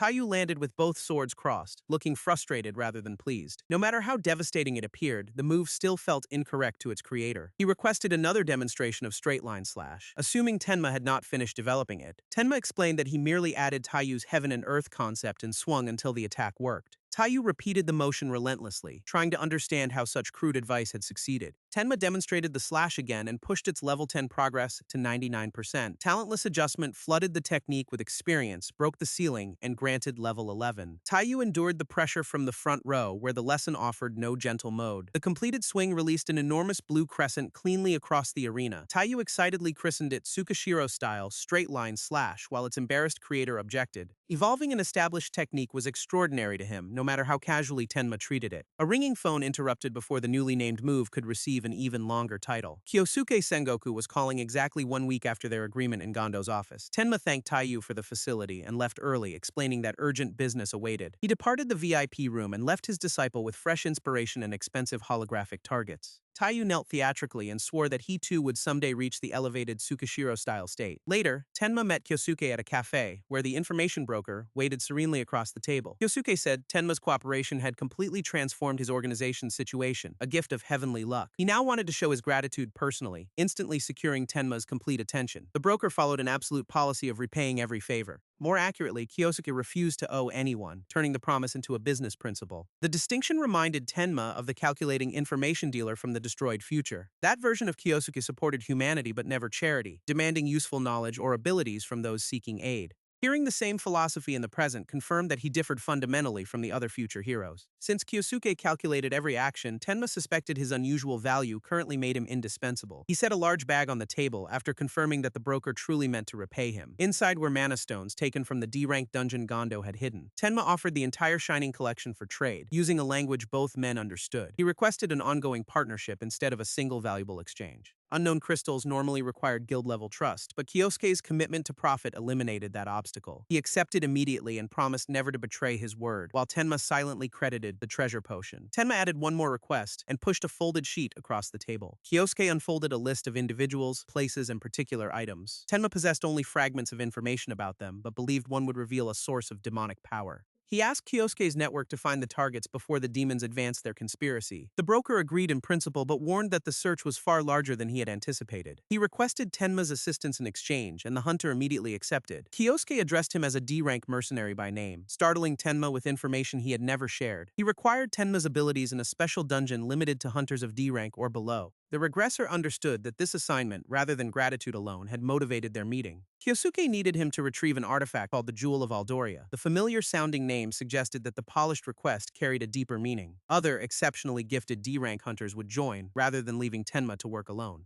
Kyosuke offered introductions and assembled the selected team before the expedition. The job took Tenma from the comfortable cafe to a distant mountain region. 2 hunters waited there and greeted him politely, although their famous potential was not immediately visible. One was a huge shield-bearer and the other a slender black-haired mage, both equipped for the dungeon. 27-year-old Fusayoshi Yakumo introduced himself and asked the damage dealers to trust his defense. He confidently promised to protect the entire team as its tank. Tenma remembered Iron Wall Yakumo instead as a brutal bully, infamous scumbag, and merciless killer of rookies. The quieter man named himself Jin Yozaki and awkwardly mentioned his specialty in lightning magic. To Tenma, he was the future electric psychopath and a murderous villain. Kyosuke recruited without sentimentality. A pink-haired woman followed, saying that daggers were her primary weapons. She caught Tenma staring and confronted him directly before recognition could become comfortable. Lengthy introductions were pointless, she said. They only needed to finish the mission and leave. Tenma spoke the undisclosed name Akane Hoshimori and startled her. He privately credited Kyosuke with including at least one respectable person among such dangerous companions. Akane would become the SSS-Rank phantom thief of the illusory world and join the final 11. Trauma and broken promises turned many survivors of the ruined future into dangerous eccentrics. Akane was one of the most notorious smiling amid fields of fallen enemies. She refused employment and negotiation, living entirely by stealing from demons, beasts, and other humans. Even desperate refugees received no exception, hardly virtuous but still preferable to 2 future murderers. Tenma finally presented himself as a D-rank fighter who used both sword and spear. Masayoshi ended the introductions and cheerfully suggested they enter rather than continue talking. A round black and gold portal blazed against the mountain, marking the real beginning of the expedition. Tenma crossed the luminous edge, and the system confirmed entry into the special dungeon. The gate verified that every participant met its D-rank maximum and transported them inside. Their sudden surroundings caught Tenma's attention before he could identify the terrain. A pitiless desert under a blazing sun replaced the cool mountains without warning.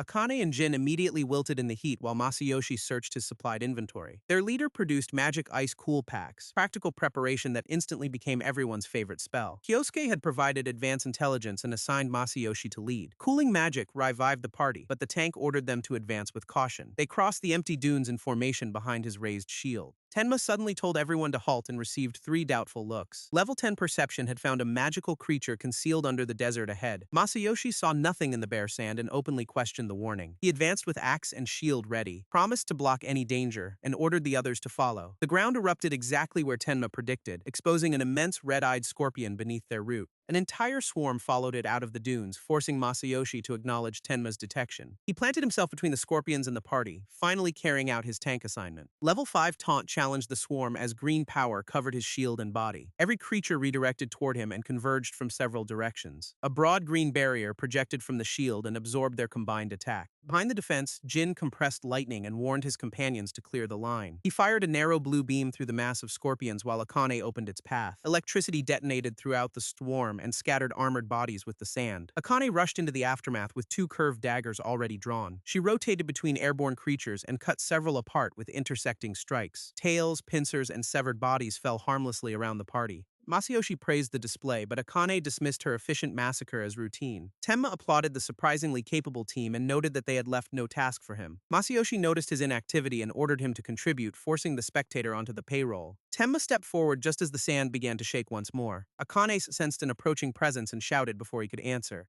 A gigantic black pincer erupted around her and snapped shut before anyone intervened. The monster burst completely from beneath them, lifting Akane and blasting the others away. A colossal armored centipede towered over Masayoshi with the dagger fighter trapped inside one claw. Level 5 taunt failed completely against the creature's enormous level advantage. Tenma braced against the flowing sand and prepared to move before it crushed Akane. The danger recalled a firelit night in a refugee camp from the abandoned future. Older Tenma had quietly awakened Kyoya and led him away from the sleeping survivors. He asked his nephew to follow silently and make sure no one noticed the secret outing. Then Tenma started digging a large hole, leaving the boy baffled by the sudden excavation. Rather than explain, he directed Kyoya toward what was buried there. A carefully concealed pack held rare snacks, juice, and canned drinks. Tenma had struggled to gather the supplies because he wanted Kyoya alone to have them. His reason was simple. Even at the end of the world, today was the boy's birthday. Kyoya burst into grateful tears, overwhelmed that his uncle remembered and preserved something normal. Tenma told him to eat everything in secret so the camp would never discover their private celebration. Before Kyoya could begin, a sudden blur crashed into the quiet scene. A pink-haired thief in a hood appeared beside the fallen boy and moved for the hidden provisions. Older Tenma recognized Hoshimori and shouted her name in fury. Akane streaked past at tremendous speed, prioritizing the birthday cash over any explanation. She knocked Tenma away before he could stop a robbery with uniquely personal timing. Leaving uncle and nephew on the ground, she calmly examined her stolen prize. Akane selected a red can and opened it as if the supplies had always belonged to her. She drank without hesitation and completed the petty theft that branded itself into Tenma's memory. After her departure, empty cans and wrappers were all that remained of Kyoya's birthday surprise. Uncle and nephew stared at the destroyed gift while Tenma cursed helplessly. Those snacks were priceless in the apocalypse, making Akane's remorseless expression unforgettable. Back in the desert, she dangled upside down inside the pincer and screamed for rescue. Tenma briefly considered the moment deserved, collecting an old debt without lifting a finger. The giant centipede stood over Jin and Masayoshi while keeping Akane trapped and preparing another assault. Since taunt had failed, Tenma seized command and ordered the tank to raise his shield. He raced at the monster while Masayoshi braced under its descending armored leg. The limb crashed against the shield as Tenma leaped above the towering creature. He summoned the shining spear of retrieval and aligned his throw from overhead. A giant centipede's vulnerable spot lay directly in the armored head. Level 11 throwing sent the spear downward with perfect accuracy and maximum force. A blue column punched through the head and shattered the centipede's armored structure. Plates, legs, and tail sections rained into the sand as the monster collapsed. Akane landed face first among the remains, alive but considerably short on dignity. Jin and Masayoshi stared at Tenma's concealed might and asked how he had hidden it. He offered no answer because another deep vibration under the desert claimed his attention. Akane felt the ground move again while loose grains jumped around the group. The entire crater shook, proving that the centipede's destruction had not ended the threat. A colossal curtain of sand erupted around the 4 hunters as something else rose beneath them. The rising dunes formed an antlion pit and dragged the party toward its collapsing center. Akane began sliding first and loudly asked why every desert catastrophe seemed personally assigned to her. Tenma called it future karma and enjoyed collecting repayment without exerting himself. From a rocky ridge, 2 suited hunters observed the trapped expedition and confirmed another guild had arrived ahead of them. Their orders were to avoid confrontation, wait for an opening, and secretly secure the demonic spring. A third man nearby interrupted and said they had misunderstood their master's command. To him, quiet removal meant permission to kill any rival who created the slightest inconvenience. Riku Hamuro of the villain guild Black Knot mocked their caution and refused to waste the opportunity. Koketsu was publicly known as one of the country's strongest mid-sized guilds. Behind that respectable image hid villain hunters guilty of murder, arson, and robbery. Far from the desert, the expedition's secret purpose reached Koketsu's leadership at its modern headquarters. An aide reported that Riku had entered the dungeon and found another guild already operating inside. The seated leader asked whether his people had received the correct instructions, making the expected solution ominously clear. Hiroki Igarashi ordered them to murder anyone who interfered. His anxious subordinate confirmed the command and chose obedience over objection. The aide left the large office and closed the doors behind him. Igarashi remained still at his desk while tension grew beneath his controlled expression. He suddenly destroyed the desk in fury, unable to accept that an unknown guild had discovered the dungeon. His plan was to assemble elite D-rank hunters and conquer it carefully without outside competition. If he lost the source of demonic energy, the terrifying superior above him would kill him. Riku's four-person group remained concealed on the rocky overlook and watched the expedition below. He called his allies insane for sparing targets after receiving permission to murder them. Their brown-haired leader asserted his command and warned Riku not to create problems. Riku answered by closing one hand over the man's face, ending negotiations early. He drove his leader headfirst into the earth and made his view of hierarchy painfully obvious. As the injured man bled on the ground, Riku turned toward the two remaining hunters. He struck the ponytailed member next, spraying blood while the final teammate recoiled. When challenged, Riku ordered all three to fight Tenma's expedition and die immediately. Asked for a reason, he said murder had never required one. The truth was simple. Violence entertained him. The ponytailed hunter fell backward and looked up at Riku in naked terror. Riku enjoyed the expression and observed that anger was already transforming into fear. He asked if his assessment was wrong, receiving a scream in reply. Riku stood comfortably above the companions he had just brutalized. With his three unwilling allies sufficiently motivated, he announced that the coming battle would be 4 against 4. The expedition moved across the desert, while Riku imagined how much they would enjoy his ambush. Darkness arrived within 30 minutes, another feature of the special dungeon. The party made camp beside a fire. Masayoshi shared his dream of creating a free, independent guild and invited everyone to join him someday. Future history ruined the sales pitch. His free guild became tyrannical and beat a junior member to death. Jin politely declined because he had different ambitions to pursue. Tenma knew those ambitions eventually included electrocuting innocent civilians. Akane also refused, saying guild membership did not appeal to her. She wanted to enter the Hunter Association and use her own power to defend the public. The heroic dream surprised Tenma, who remembered her future as an unrepentant thief. He left the fire to scout the nearby terrain while the others remained in camp. At the dungeon's strange pace, morning might never arrive, so waiting accomplished nothing. Memory search recalled Igarashi revealing that a nearby pyramid concealed the source of demonic energy. Tenma scanned the dark landscape with level 10 perception and earned substantial experience. Enhanced senses caught someone behind him before the intruder could surprise him. He caught and turned the figure instantly, making Akane yelp at the abrupt counter. After recognizing her, Tenma asked how she had noticed his supposedly secret exit from camp. Akane distrusted their two companions and followed because she felt safer near him. Tenma realized that her crisis perception could make locating the demonic source much easier. He instructed Akane to come along without explaining the destination. Before the pyramid, Tenma claimed that it contained the thing she loved most, despite having met her only hours earlier. Her crisis perception marked the structure as dangerous even after failing to help with the earlier monsters. Akane blamed those incidents on poor condition and accepted his promise that cooperation would reward her.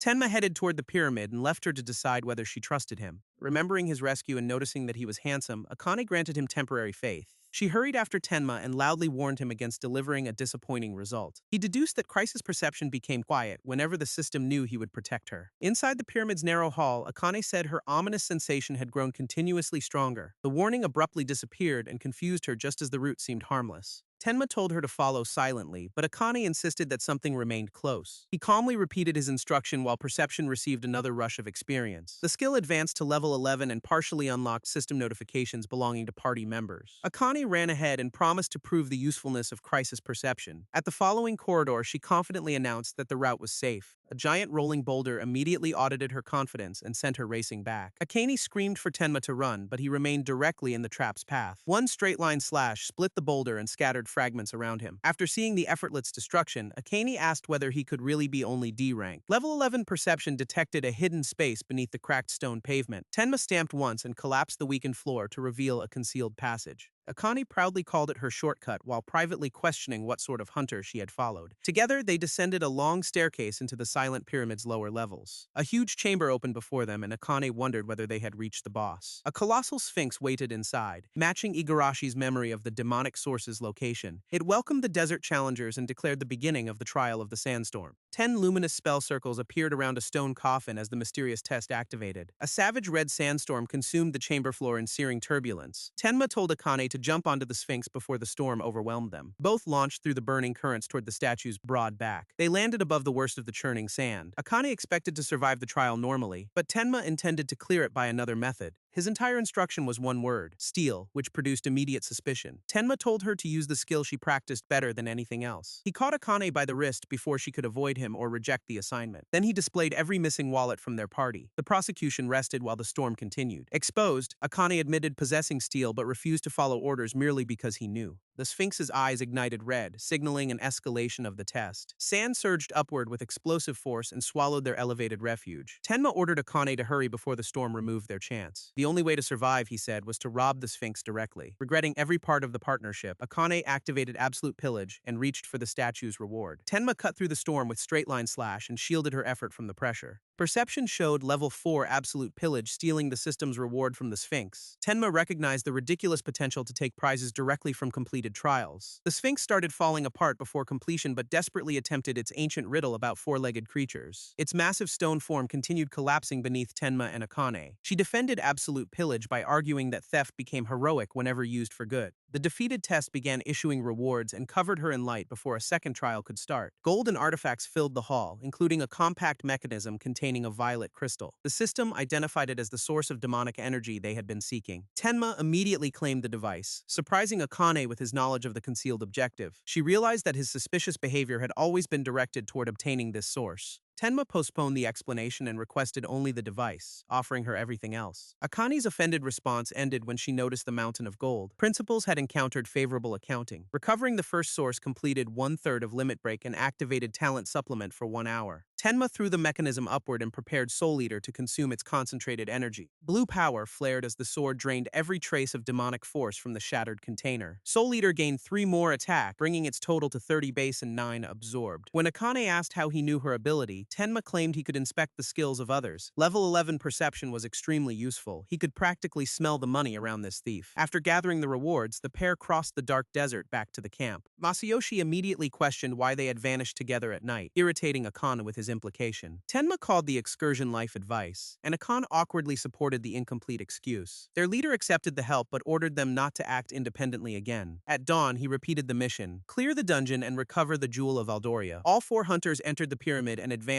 without another delay. Mummies swarmed the corridor near the boss room and formed a dense wall before the group. With 357 points already saved, Tenma drew his charged spear and announced farming time. One level 11 throw pierced 6 enemies in a line and awarded 42 more points. Masayoshi realized that Tenma mastered both spear and sword, then imagined how valuable his recruitment would be. He was dreaming of that power in his future guild until Tenma reminded him to look forward. Akane doubted Tenma's D rank, but he pointed out that the restricted portal itself had verified it. The floor rose ominously ahead, making the party wonder whether the boss had arrived. Stone slabs erupted as an enormous figure forced its way through the chamber. A giant sand golem emerged and fixed glowing eyes on the hunters below. Masayoshi confidently used provocation, expecting his familiar skill to control the encounter. A green defensive field surrounded him as he braced behind the huge shield. The golem's fist descended and struck hard enough to shatter the floor under the defense. Masayoshi flew backward and landed beside his scattered shield and axe. Jin realized that provocation had failed entirely, leaving their tank unable to control the enemy. Ignoring the fallen defender, the golem rushed straight at Jin. He ordered the party away and released a concentrated beam of blue lightning at close distance. The blast struck the golem's torso and covered its stone form in crackling current. Jin screamed and poured more power into the expanding attack. The construct punched through the lightning and detonated another section of floor. Akane stared in disbelief at a sand golem that remained upright after Jin's strongest magic. Tenma suspected that escaped demonic energy had enhanced it far beyond normal D-rank power. He steadied Akane and proposed using their successful Sphinx strategy again. The golem hammered the ground and hurled sand and stone through the chamber. Level 11 Perception mapped its motion through the debris. Level 11 Agility carried Tenma between impacts and around toward an opening. He fired the Spear of Retrieval into the golem to test what lay beneath its sand shell. The creature's real body was a concealed core separate from the surrounding mass. Since the outer body continuously regenerated, Tenma activated Soul Release to erase it in one attack.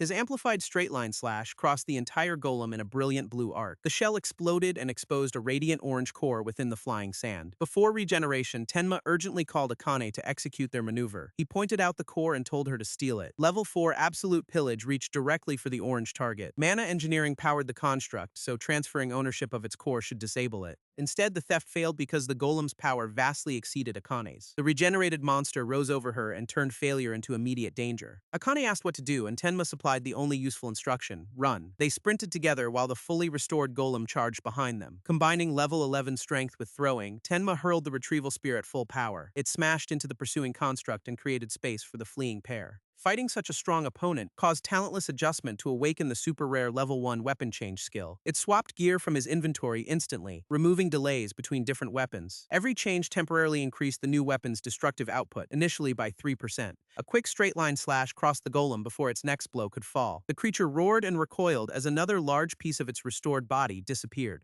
Weapon change replaced the sword with the Spear of Retrieval in an instant. Repeated exchanges accelerated the super-rare technique from level 2 to 5. At level 5, changing to the spear granted 5% more destructive power. Its empowered hit destroyed another portion of the constantly regenerating body. Switching back to Soul Eater advanced weapon change through levels 6, 7, and 8. The sword's next attack carried a 24% enhancement and cut closer to the core. Another instant exchange summoned the spear and drove weapon change through levels 9 and 10. Level 10 granted 30% more destructive power and revealed an additional effect. Newly equipped weapons could receive a small infusion of mana, making the charged spear dramatically sharper. Tenma focused every stacked advantage into a direct thrust toward the exposed orange core. The spear pierced and shattered it, erupting through the whole golem in blue-white power. The mana engineering golem fell, awarding 428 points and raising Tenma's total to 744. He caught his breath while remaining upright, and Akane judged the performance acceptable. Clearing the dungeon generated its promised prize, the glowing jewel of Aldoria. This D++ material contained the spirit of a queen who had burned away her own life. Akane hurried to locate the others while Tenma privately questioned the value of saving them. He reasoned that their recovery equipment should have handled even direct blows from the golem. Perception detected another presence and made him stop Akane before the next chamber. Masayoshi lay motionless beside his shield, face down in blood on the shattered floor. A concealed attacker praised them for defeating both the Sphinx and the golem without assistance. Riku stepped over their fallen teammates with a bloody blade and demanded the demonic source. Akane recoiled from the scene and finally encountered the danger her instincts had predicted. She covered her mouth and struggled to contain the shock of seeing the incapacitated hunters. Tenma concluded that Igarashi had sent assassins to steal the source after ambushing their exhausted companions. Riku complimented the deduction and confirmed that Koketsu was a villain organization. Tenma admitted holding the source and invited him to take it by force. Knowing that Riku served humanity's future betrayer, he deliberately drew the killer's attention. Riku called Tenma exhausted, promised to kill him first, and reserved Akane for later. Tenma instead asked Akane whether she could kill the approaching villain herself. She froze, and he reminded her that this man belonged to a murderous guild. A dream of protecting the world could never remain perfectly clean, he argued. Riku eagerly accepted the challenge and charged with his curved sword overhead. Level 11 Perception read the slash before the edge reached Tenma. Level 11 Agility and Taijutsu carried him instantly beyond its path. Riku continued spinning, but Tenma ducked beneath the weapon and remained within striking distance. He caught the villain's sword arm in motion and converted the reckless charge into a taijutsu opening.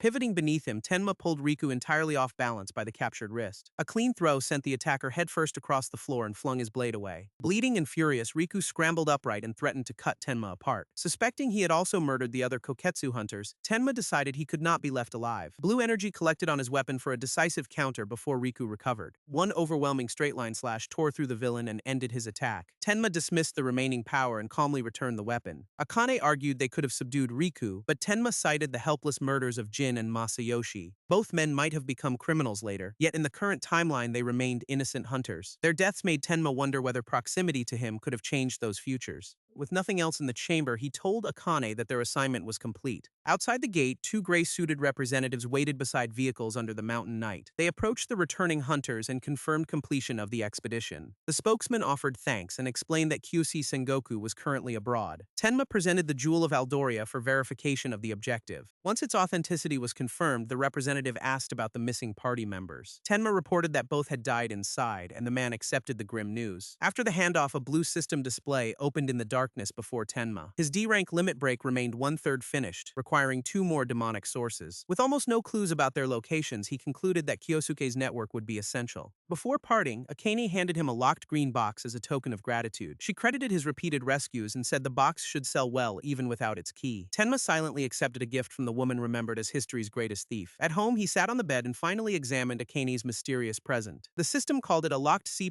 unknown storage box containing one random object. Receiving something valuable from the future phantom thief quietly amused Tenma. Then he recalled a different reward stored in his inventory for this exact problem. Gondo's mana crystal key was C rank and perfectly compatible with the C+ lock. The decorative key entered the golden mechanism and the sealed lid opened. Brilliant white-red light poured from the box while its random contents materialized. A faceted crimson bottle rose from the glow and initially resembled a normal potion. It was red blood of the unicorn, a substance able to awaken the hidden power of an item. Tenma selected the sealed ring of defense formerly used by a Demon Legion commander. The growth equipment could not expose its genuine ability while the seal remained. With the required catalyst finally available, he poured the unicorn blood over the ring. Red power erupted as the potion restored its original form and removed the unique item's seal. The Ring of Defense evolved into the super unique growth equipment called Ring of Invincibility. Elsewhere, laughter rang through a brightly illuminated apartment above the city. At the Shirogane home, Yuna gleefully informed her older sister that Yuka had been dumped. Then she complained that the man who asked for her phone number still had not called. Yuki confirmed that he had predicted and cleared the irregular gate. Yuna admitted the party would have failed without him. She kept quiet about nearly dying, knowing her older sister would turn it into an enormous issue. Yuna's growing blush betrayed how personally she had taken Tenma's silence. Yuki reminded her that Silver Wing's hunter selection exam would occur in 1 week. She casually suggested calling the impressive hunter and caught Yuna completely unprepared. Yuki even offered to purchase dinner if the three of them met together. Flustered, Yuna refused absolutely and demanded to know why her sister would join them. Yuki answered immediately. She intended to recruit Tenma for Silver Wing Guild. Meanwhile, Tenma reached the equipment district and approached a craftsman's familiar building. Inside, the shop looked exactly as his memory described it. Before browsing, he stopped to inspect a new notification on his phone. Sengoku had deposited 12 million yen, Tenma's biggest payment from dungeon rewards and mana crystal sales. A respectable equipment set still cost more, meaning 12 million was barely the entry price. Furious demands for debt repayment interrupted his calculations and drew his attention nearby. A stocky creditor towered above a fallen craftsman and rejected another promise of future payment. Tenma identified the frightened victim as a local artisan from his clothing. Then a closer look stopped him. The indebted craftsman was someone he knew. Declaring discussion pointless, the creditor raised a wooden club and threatened to settle the matter immediately. Before debt collection became a beating, Tenma placed one hand on the man's shoulder. He politely requested a moment, while the irritated creditor demanded his identity and relationship to the debtor. Tenma skipped the introduction. One punch launched the man before he could swing. The creditor crashed into a stone monument as his club spun harmlessly through the air. Tenma crouched beside the stunned craftsman, who asked whether the unexpected rescuer knew him. In the ruined future, this man would become its only craftsman and create outrageously powerful equipment. His name was Koji Mochizuki, a person every hunter benefited from treating well. Tenma offered Koji his hand, knowing he alone could craft growth-type items anywhere in the country.